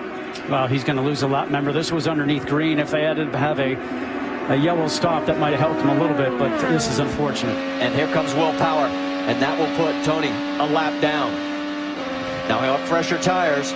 He may be able to get back on the lead lap, then he needs an early let-up. Now he's letting Marco Andretti go by because he's not up to full song. And Marco Andretti goes with a lead. Slingshot and gets it done. And we talked about that before. You cannot let people go by without knowing what's going to follow. And the crowd here in Pocono, again, heavily in favor of Marco Andretti, and they erupted. Scott Dixon goes under. So Tony Kanaan is now dropped all the way back. And this is what we talk cars from getting back on the lead lap. This is what we talked about earlier with that high line not being as grippy here and the cars coming out of the pits. Will would have had to have lifted there. That gave Marco the run there. But I got to say, huge credit to Tony for getting out of the way there, because he was only just off the lead lap. He could have maybe got that back, but he realized there was a race for the win going on, and he had taken himself out of that. So big credit to him. I totally agree. There you see TK going through the corner. So right now it's Andretti with a 0.6 of a second lead over Will Power. Then Scott Dixon in third with the first Honda. Pagenaud with a Honda in fourth. Castroneves rounds out your top 5 with the third Chevy in the top 5. And the 3-time Indy 500 winner, Franchitti, is in 7th. Dario has had a good run today after a huge disappointment throughout the weekend. There you see Simon Pagenaud streaking through. Been very consistent today in that blue and white number 77. You heard Jamie talk about his experience at Pikes Peak. All the way up to 14,110 feet. And the air gets mighty thin up there, he said. Have you ever driven up there? Oh, yeah. I drove up there in a road car. I wouldn't go up there at speed for nothing. But you drive a van all the time. You shouldn't have a problem with that. It's not a Honda-powered van like that one was. Yeah, but you're comfortable in one of those big vans. That's your sort of car, isn't it? All right, a reminder as James Hinchcliffe is going to be heading to his hometown next weekend as the IndyCar Series heads for Toronto. Doubleheader weekend, Saturday and Sunday, both at 3 Eastern and both on the NBC Sports Network. Standing start on Saturday. That's going to be fun. Get Hinch's idea on that. And there's next Sunday as well. What do you think about that standing start next week in your hometown? Fundamentally, I love standing starts. I think it's cool to put a little bit more in the driver's control. The only problem is we haven't had a whole lot of time to practice them. Not even just getting off the line, but the whole procedure of it all. And I hope we can go there and make ourselves look good. But it's definitely going to be exciting seeing 20-something Indy cars sat there sitting on the rev limiter, you know, about to let it all go. Just go full throttle, drop the clutch, just dump it and see what happens. Tons of smoke. It'll look cool. Spoke up very fast. Spoken from a guy I've seen in Formula One do that and not make it to turn one. It was a lot of fun. Rick, talk to us.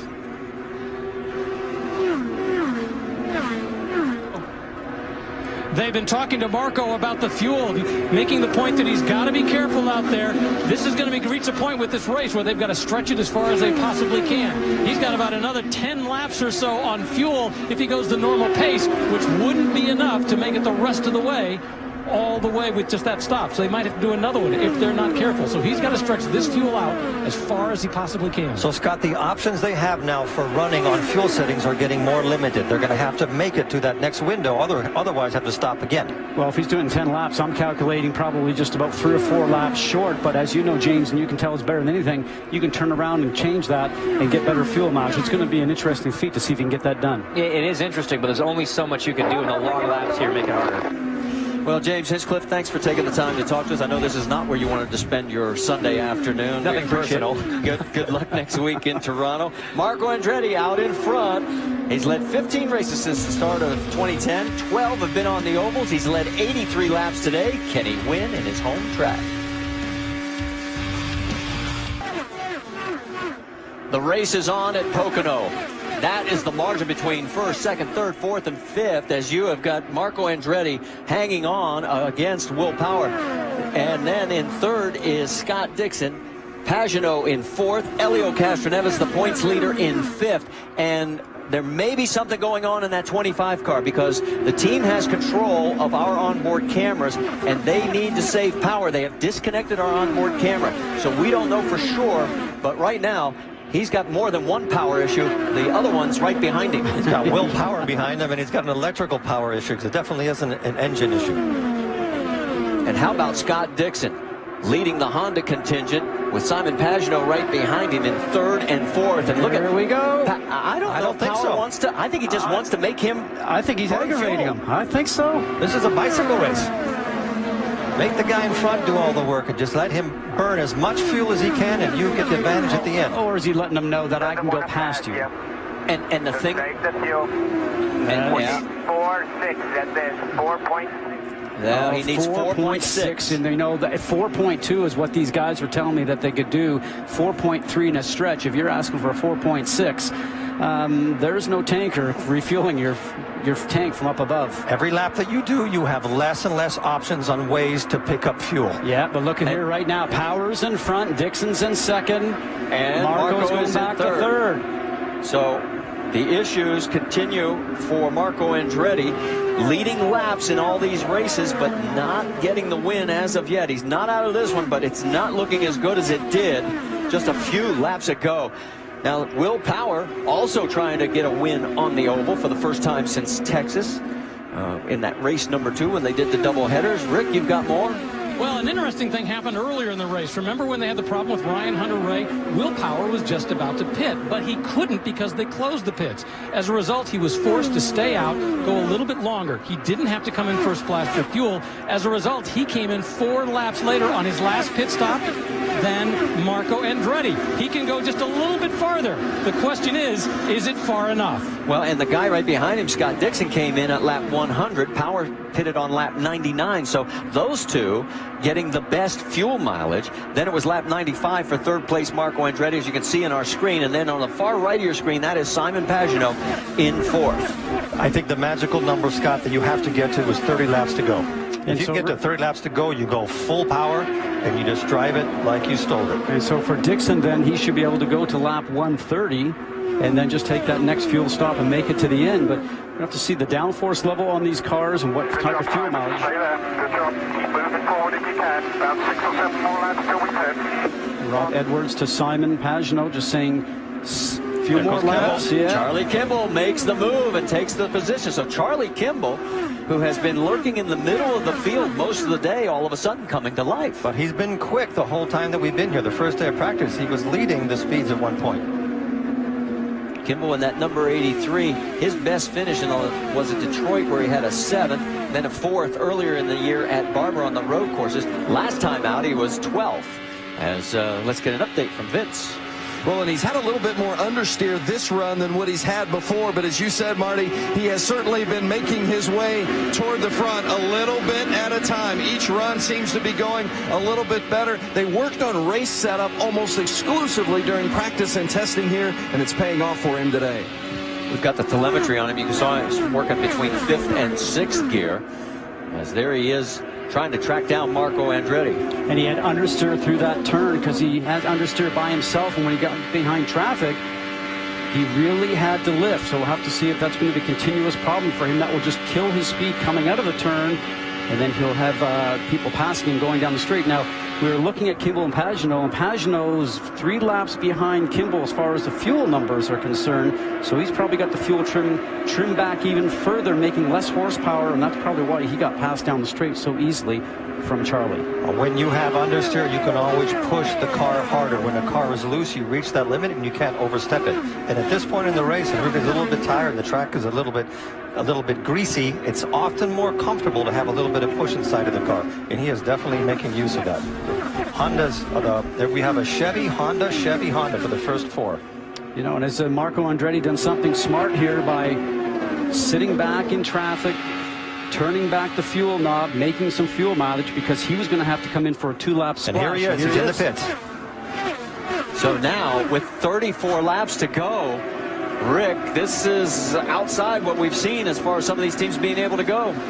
Well, that's right. This is the question. Can they stop now and then go the rest of the way? The team has told them they think that they can do it. But the problem is, if they send them out on a fuel strategy, are they going to be able to go fast enough to be able to fight off any problem? Now, the key here is they've got to do it cleanly. As I said, see the guy in the green? That was hinchless fuel that they brought in because of the problem with the fuel stop. Marco's away. Sunoco fuel in. Nice, clean stop. Now he's got to do it as smoothly as possible. Between his 2nd and 3rd stint, he made 34 laps. The first was a 32-lap run. So he's going to be right on that edge, depending on how much he uses that right foot. And that's not only the right foot, but if he gives himself more power, which he might need to get back in the lead, he will burn more fuel. So he has a lot of options inside of the car. Helio Castroneves on pit lane. Rick? Yeah, Helio Castroneves brings it in. Once again, overall, very happy with it. They're talking about a very minor change. Yes, they're going to make a minor change to the front wing. Cleanly get the Sunoco fuel in, get them out. Not a perfect stop in terms of the, well, not 8.3 seconds. You can't do much better than that. Well, the only one we really saw that was absolutely better, and that was the 7.7 of Scott Dixon that ended up giving him the lead momentarily. Yes, he did a nice job. Looks like Simon Pagenaud has peeled off, and he is heading towards pit lane as well. Jamie? And Rob Edwards asked him about 3 laps ago, how's the car? Are we going to need to change anything? He said, I'm good. I think till the end. The car has been great all day. Made 1 change in 3 stops. So they're hoping to continue that streak of great pit stops here. 4 sticker tires. They'll fill them up with Sunoco fuel. They hold him up, wait on the fuel. 7.9 for Simon Pagenaud. And Will Power just keeps on munching up miles, and he's well past the window of what he needs when he stops for fuel. So he can go full throttle as fast as he can all the way to the end. And that is an advantage in his hands. And Kimball is second. Here comes Will. And here comes Will Power. So Will, with 31 to go, we know he can go 31. And Rick, you've got another customer coming your way.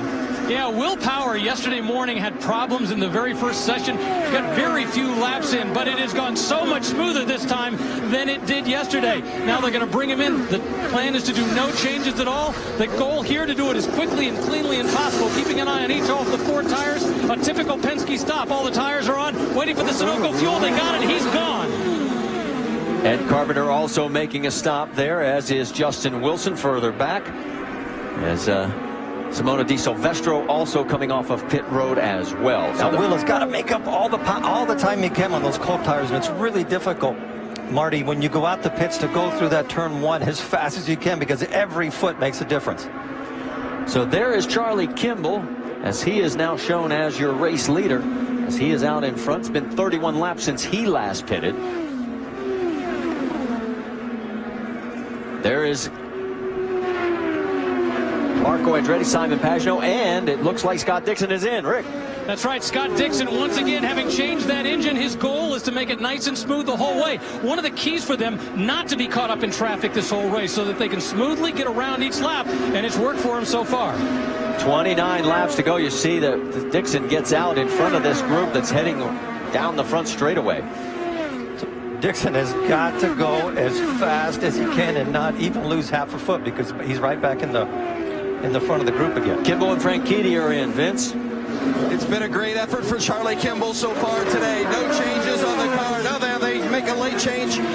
Front wing change on Kimball. He is away, as is Dario Franchitti a little further back on pit lane. Also, we can tell you Ryan Hunter-Reay is in. Updating him, he's 23 laps down. As these two come out side by side, they can go back to racing right there as they have crossed the line. So watch how high you go, because here comes the fast cars up at speed. Well, actually, with Franchitti being back there, probably is going to make Dixon have to take the high line, but he does get around. He'll have a good run right now on Charlie. And Kimball gets out in front of Dixon. So Kimball holds the lead right now. And here comes the battle for the race lead. And Dixon's not going to hang around. He knows he wants to put that space in between him and Power. Now what he needs is Kimball to have maybe 1 or 2 corners not as fast as he can, so he can break away. All you need is like 30 or 40 feet, and have the group behind you just fight amongst themselves, because we've seen, Scott, every time you dive in, here comes another one. Here's Power taking a look underneath. Can't get it done. Man, I thought he would have got that done, getting the draft and having the Chevrolet Power, but great job for Charlie Kimball. Look how far he dropped back. Dario Franchitti, who, yes, is running in 4th place, folks, after a horrible qualifying. And how about making it 3rd place? Ganassi running 1, 2, 3. When's the last time we said that? I would have lost that bet this morning on that one. And a little bit of a low-line block. What's the matter with Power? Power ended up losing some aero, ended up getting slow through the turn. Pagenaud takes that advantage, and right now you have Honda 1, 2, 3, 4. Something we haven't seen here for a little while. Honda power plant's leading. No fuel, no economy now. It's just go as fast as you can. Vince, what are you hearing down there? Well, certainly it's been a great effort from the Ganassi team today, and they've gotten good fuel mileage as well. So some of the others that may be behind them may be in a situation late in this race where they might have to save to get an extra lap. That's not the case, obviously, for the Ganassi cars, who all came late. What a great day it's been for Chip Ganassi. We have had many of those this season for sure. And how about it for Honda? This would be their 200th IndyCar victory. And to give you an idea, Marco Andretti is stuck in 6th place right now, 3 seconds back, and we know he is not getting as great a fuel economy as some of the other drivers in front of him. So Scott Dixon out in front by 0.7 of a second as Team Ganassi running 1, 2, 3, and the former Indy winner's got a smile on his face.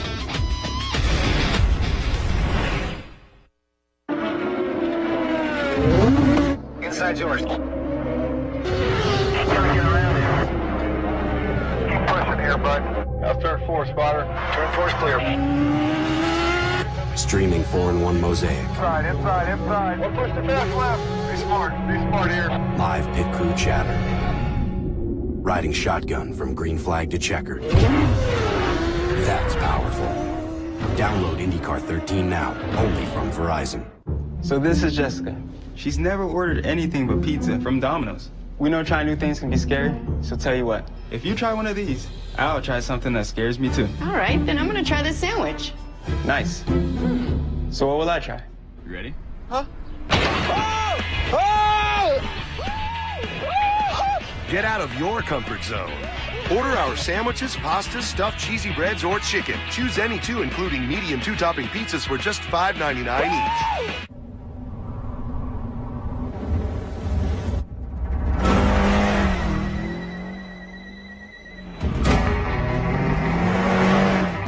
Unsurpassed protection for today's hotter running, higher compression engines.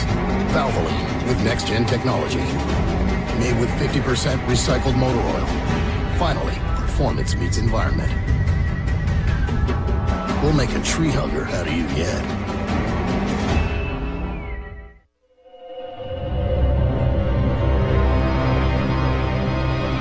Introducing a car company that's never made a single car. Legendary durability. Impressive mileage. Firestone tires.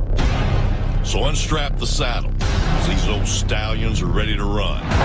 Again, whatever you drive a Firestone.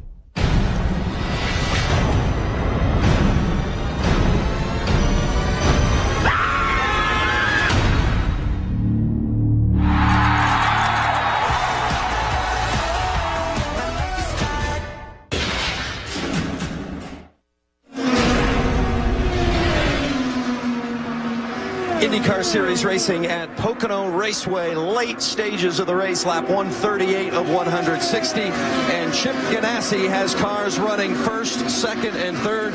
Chip, I know it's been a tough season in many accounts, but how good does it feel to see your cars running 1, 2, 3? Well, it feels really good, Vince. I mean, there's obviously a long way to go yet, and you know, but it's certainly nice to see him 1, 2, 3 up there right now. One of the three, any stronger than the other at this stage? No, I don't think so. I mean, I think it's just a matter, you know, everybody's out there trying to get mileage now at the end of the race. We'll see. I mean, you know, we certainly don't want to yell him. That's for sure. Thanks, Chip. Marty? To give you an idea, between Team Penske and Chip Ganassi's teams, they've led only 22% of the laps this season. This time last year, they had led 74%. And the man that's up front, Scott Dixon, well, he led one lap at this year's Indy 500, and that's the only lap he led all season long until today, and he's just clicked off his 18th lap led here. What a difference. He's leading the right ones here, and he seems to have made his way, Scott, through the field very methodically, and now he's got a stranglehold on it, and all he has to do is keep running speeds at the same he's doing now without having any trouble. I don't think he has a fuel issue. Well, you know, it's interesting because all those guys up front, the Honda power plants, are turning laps at 215. And actually, Will Power just started to go 216. He was a little slower as we see Tony Kanaan coming in and getting a quick pit stop, but he is in jeopardy of going down the lap now. Yeah, Jamie, what looked so promising for the $1 million opportunity has gone away. What happened there? Yes, he was short on fuel there. He had to come down and pit one more time. But remember, he was leading this race past Scott Dixon, clipped him with the front wing. And you see, Scott Dixon passes him, puts Tony Kanaan a lap down. Heartbreaking day for the 11 team. Just in case you weren't with us, back in lap 107, Tony was going for the pass, and he clips his wing. And this... See how much it bends, and actually Tony did not even know. The team had to tell him that he actually had hit the back of Scott Dixon. And how ironic is it now for Tony Kanaan to come out and he's gone a lap down, and the guy he was trying to pass is now leading. We have 15 cars now on the lead lap as Tony is 16th. And look at this, side by side, Pagenaud pressuring Dario Franchitti for third.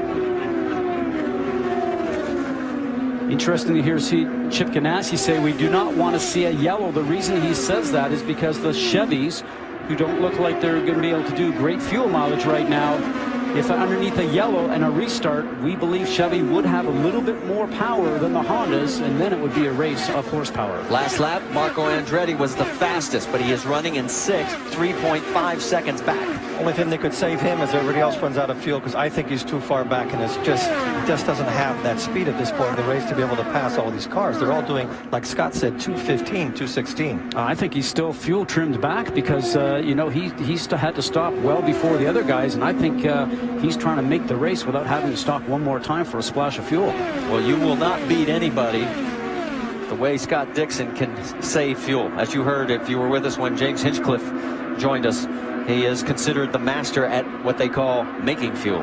And that is just a question of knowing your speed and being good on the throttle pedal, and he is excellent at that. All right, be more specific, though, because sometimes people don't understand. How can you be that good on the throttle pedal? You have to know what is the capacity of the car speed-wise in the middle of the corner and not rush up to it, take your foot all the way out, but try to keep the car rolling and be as efficient as you can on that throttle. Every time you push the throttle down, you're using more fuel. So if you see traffic ahead of you, you come out of it beforehand. And efficient on the pedal is what I always tell people that I used to do, and I was told by a very experienced driver in Europe.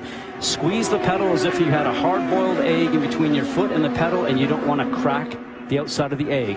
Squeeze it down slowly because you're just going up and down the throttle smoothly, so you're not abusing the throttle and getting the fuel squirting in the chambers too quickly. Right now, Dixon has a replay what we had before, except he's a lap down. Yeah. I don't think Scott Dixon wants to have CANAL dive bombing him turning into corners right now. There's Marco Andretti. Let's listen in on the radio. Are you sure you won't even make it? Oh, we will make it. You just got to keep doing what you're doing right now. Yeah, Helio and Will are. They stopped the lap after you. Remember, that's what I was saying. Remember, he has to go. That speed is going now. What you're doing. We just can't go any closer. You're right, on the limit. The bad news is he isn't telling him what the Hondas are doing up front. Or that the Hondas don't have to stop, yeah. That is such a blow in the gut. For the race that Marco has had, that is such a blow in the gut to know that he doesn't stand a chance. How about, whoa, and there is Tony Kanaan getting his lap back, so that puts him at the tail end of the lead lap. And if he could get a yellow. You got all the fuel you need. And they told Tony, you got all the fuel you need, so he is going to hammer down and try and make up as much ground. But he will need a yellow to get some help. But a smart race car driver in Scott Dixon, not going to challenge. He's going to let him go past. Only 14 laps left to go. He knows exactly the race is in his control. But he had to control where Kanaan passed him, because if Kanaan would have crowded him and pushed him up into a gray area, he could have had an accident. So he's the one that let him go by. And now the only way that Kanaan can back in the race is if we have a yellow. And you can't count on yellows. What you can count on is Dixon being able to rip off these laps exactly like he's doing lap after lap after lap. That car in the middle is Scott Dixon, your race leader. He has now led 25 laps. Marco Andretti's led the most, 88. But he is running in 6th. That is Scott's wife, Emma, looking on, hoping that Scott can bring home the win today. Stay with us. 13 laps to go.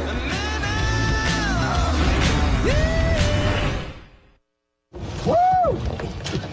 Sign a waiver?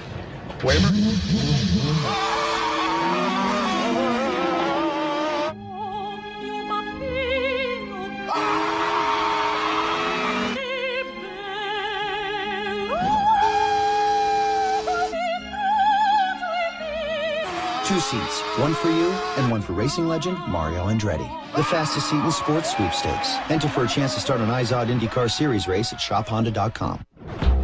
What do you think about caffeine? We consume over 2 billion cups of coffee every week without a second thought. 5-Hour Energy has less caffeine than some Starbucks coffees. Plus, it has vitamins and nutrients. It's simple. Caffeine with vitamins and nutrients.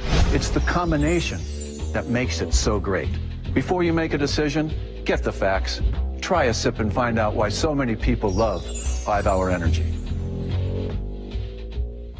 Nothing compares to the luster of polished bare metal. Mother's knows metal. We've been polishing the way to a mirror-like shine since 1973. Our exclusive, patented metal polishing tools create the most effortless shine around.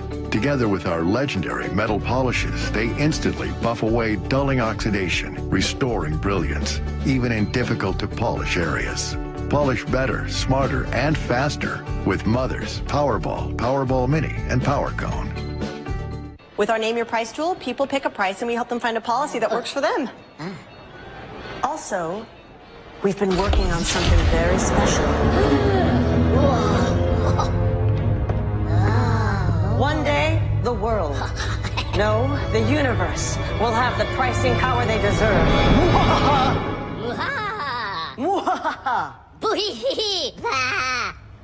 We'll work on it.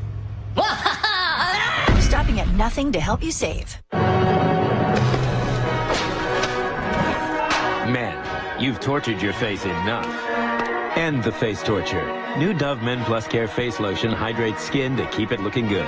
Take better care of your face with Dove Men Plus Care. Pancake lovers are going donuts for IHOP's new Jelly Donut Pancakes. They're amazing. They're going cuckoo for new tiramisu. And they're going bananas for new Bananagram Nut. IHOP nailed it. New signature pancakes at IHOP starting at just $4.99. Go try them now.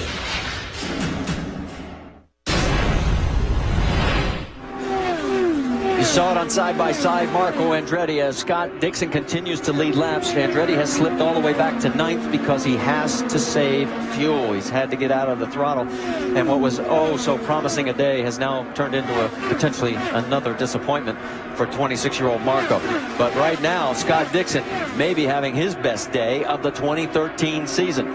But there is some lap traffic in front of him. That's Tony Kanaan trying to get around the lap vehicle. Tony's at the tail end of the lead lap, guys. This is playing perfectly into Kimball's hands right now, because if Kanaan cannot get by the car in front of him, Scott has to wait till that road open up. And right now, Kimball could actually gain all of the distance he's lost over the last 3 laps in 2 corners. He's already cut it down by half. That is Pippa Mann in front of Tony Kanaan. Now Kanaan clears. That's 1. So now Dixon is up next. But Kimball is breathing down his neck. There's the gap between first, second, and third. Dixon, Kimball, and Franchitti. While this goes on, and watch out, because Kimball's going to take a look on the race lead, and he's going to get it. And it made it look easy. Dixon underneath Pippa Mann. I'm sorry. Dixon underneath Pippa Mann. Now it's time for Charlie Kimball to try to go underneath Pippa so he can then set his sights ahead to Scott Dixon. That cost Charlie a little bit of time there. And now that gap is where it was 3 laps ago. And we only have 7 laps to go. And there is Franchitti now trying to get around Pippa Mann. Let's check in with Rick DeBrule. Well, we've talked about the fact that the drivers here have no IndyCar experience on this track. Only Franchitti drove here at all. But this guy right here on the left, you see, Mike Hull, the strategist for Scott Dixon, he has experience here. Back in 1989, the last IndyCar race, he was the strategist, the team manager for Bernard Jourdain. Now, is that helping today? No, but at least he knows his way around this place. Great stuff. Scott Dixon, you see, he's led 32 laps today. As we mentioned, he had led only 1 the entire 2013 season coming in. And these guys are probably flat out right now, both Dixon and Charlie Kimball, and it really is probably coming down to, Eddie, the downforce level on the cars. How much downforce level is on it? Too much? And maybe the car's got too much grip. You can't go down the straightaway quick enough. And maybe that's what the situation right now is with Charlie Kimball, because he doesn't seem to be able to make up any time on Scott Dixon, who's just ahead of him. And it's really ironic, because Kanaan was the guy that almost ran into the back of him trying to pass him. And Kanaan is now his bodyguard, who's opening up all the traffic in front of him. And it really is a good position to be in. So his best buddy on the track right now is Tony Kanaan, who is bitterly disappointed because he's not going to get that Triple Crown. I was trying to think back to the last sweep by a team, and I think it's 2005 at St. Petersburg when Andretti, Green Racing at the time, swept the top 4 positions at St. Petersburg. Right now, Chip Ganassi's cars are running 1, 2, and 3 here with Dixon, Kimball, and Franchitti, and now just 4 laps to go here at Pocono. I have to tell you, when we arrived the other day, all the Honda drivers were, I almost want to say, crying that they were just, you know, we're talking a small amount of horsepower down from Chevy. We have no chance here, not an opportunity to win because this is a horsepower track. This has become a strategy track, and Ganassi has done a great job of that. even on the fuel mileage.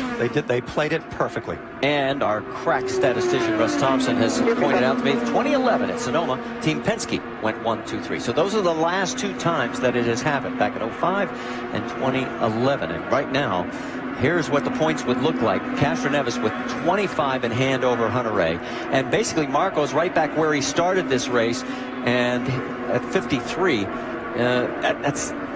races are running out. But, you know, 25 miles away he lives just down the road as power now goes around Pocono, and you think about the momentum coming in here, fastest during the practice sessions, fastest in qualifying. Everybody knew he was the guy to beat, but strategy-wise, you know, it makes me wonder if leading all those laps, Eddie, you just consumed too much fuel. I could not criticize one thing that Marco did today. Maybe if they'd have had him on a different strategy, it would have played differently. I'm sure he just executed what they told him to execute. All the driver can do is drive his car as fast as it will go, and you follow what they tell you. And he did it flawlessly. Will Power, you see, getting around Pippa Man. So Power now moves into 4th as he got around Pagenaud. Newgarden running in 6th, guys. That would be a career best for Mr. Joseph Newgarden on the ovals. And 6th around this place is nothing to sneeze at. It's quite an accomplishment. A very difficult and fast racetrack. And we can tell you Newgarden has moved up to 5th as he has gotten around Simon Pagenaud. So here is the story. 1, 2, 3, as it is.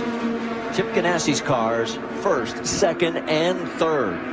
Franchitti starting to have a little bit of a look there, and ended up, you can tell his car is not working well because he got out of the gas. You heard it. The white flag is out. It'll be the 200th win for Honda.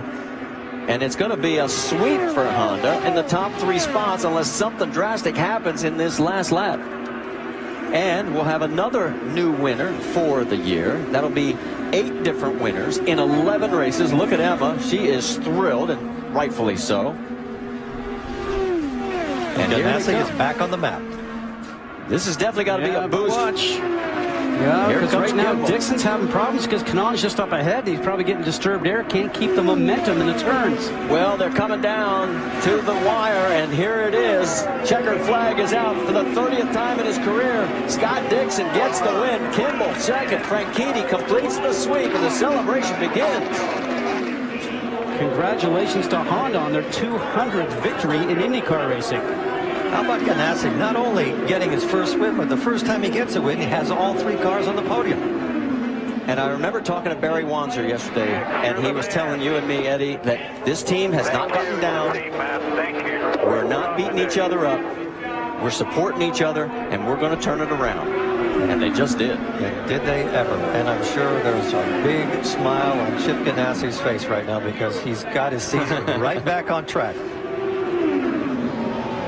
Dixon's 9th consecutive year with a win. That's the 3-wide formation. And Rick, I think you've got a very happy wife. Oh, indeed, indeed. Emma said, you just said it feels like the 500. Why? Oh, God, I just think it's just been a tough season so far for everybody, you know, but it's come together today, and it did feel like the 500. We were just willing that car around because we've had so much bad luck. Like me and Roger, the head of Honda, we were just like, oh, God, I can't even look to the last lap because, you know, it's just not really happened for us this season. So what is this going to mean to Scott? Oh, my God. It's going to be hopefully the end of a, you know, bad luck run. So it's going to be huge to him. I'm so happy. All right, Emma, we got to get down to victory circle. Thank you so much. So there is Scott making his way into victory lane here at Pocono Raceway. The first time in 24 years the open wheels cars have returned to this 2.5-mile story track and put on a heck of a good show. What an incredible season this has been. I am very pleased for Ganassi. Look, he's going over to Dario, now to Charlie Kimball. It is one happy car owner. What a great run for Kimball. This is a very hard track. Nobody had an experience here, and he really brought it through, Scott, didn't he? Behind those 3, it was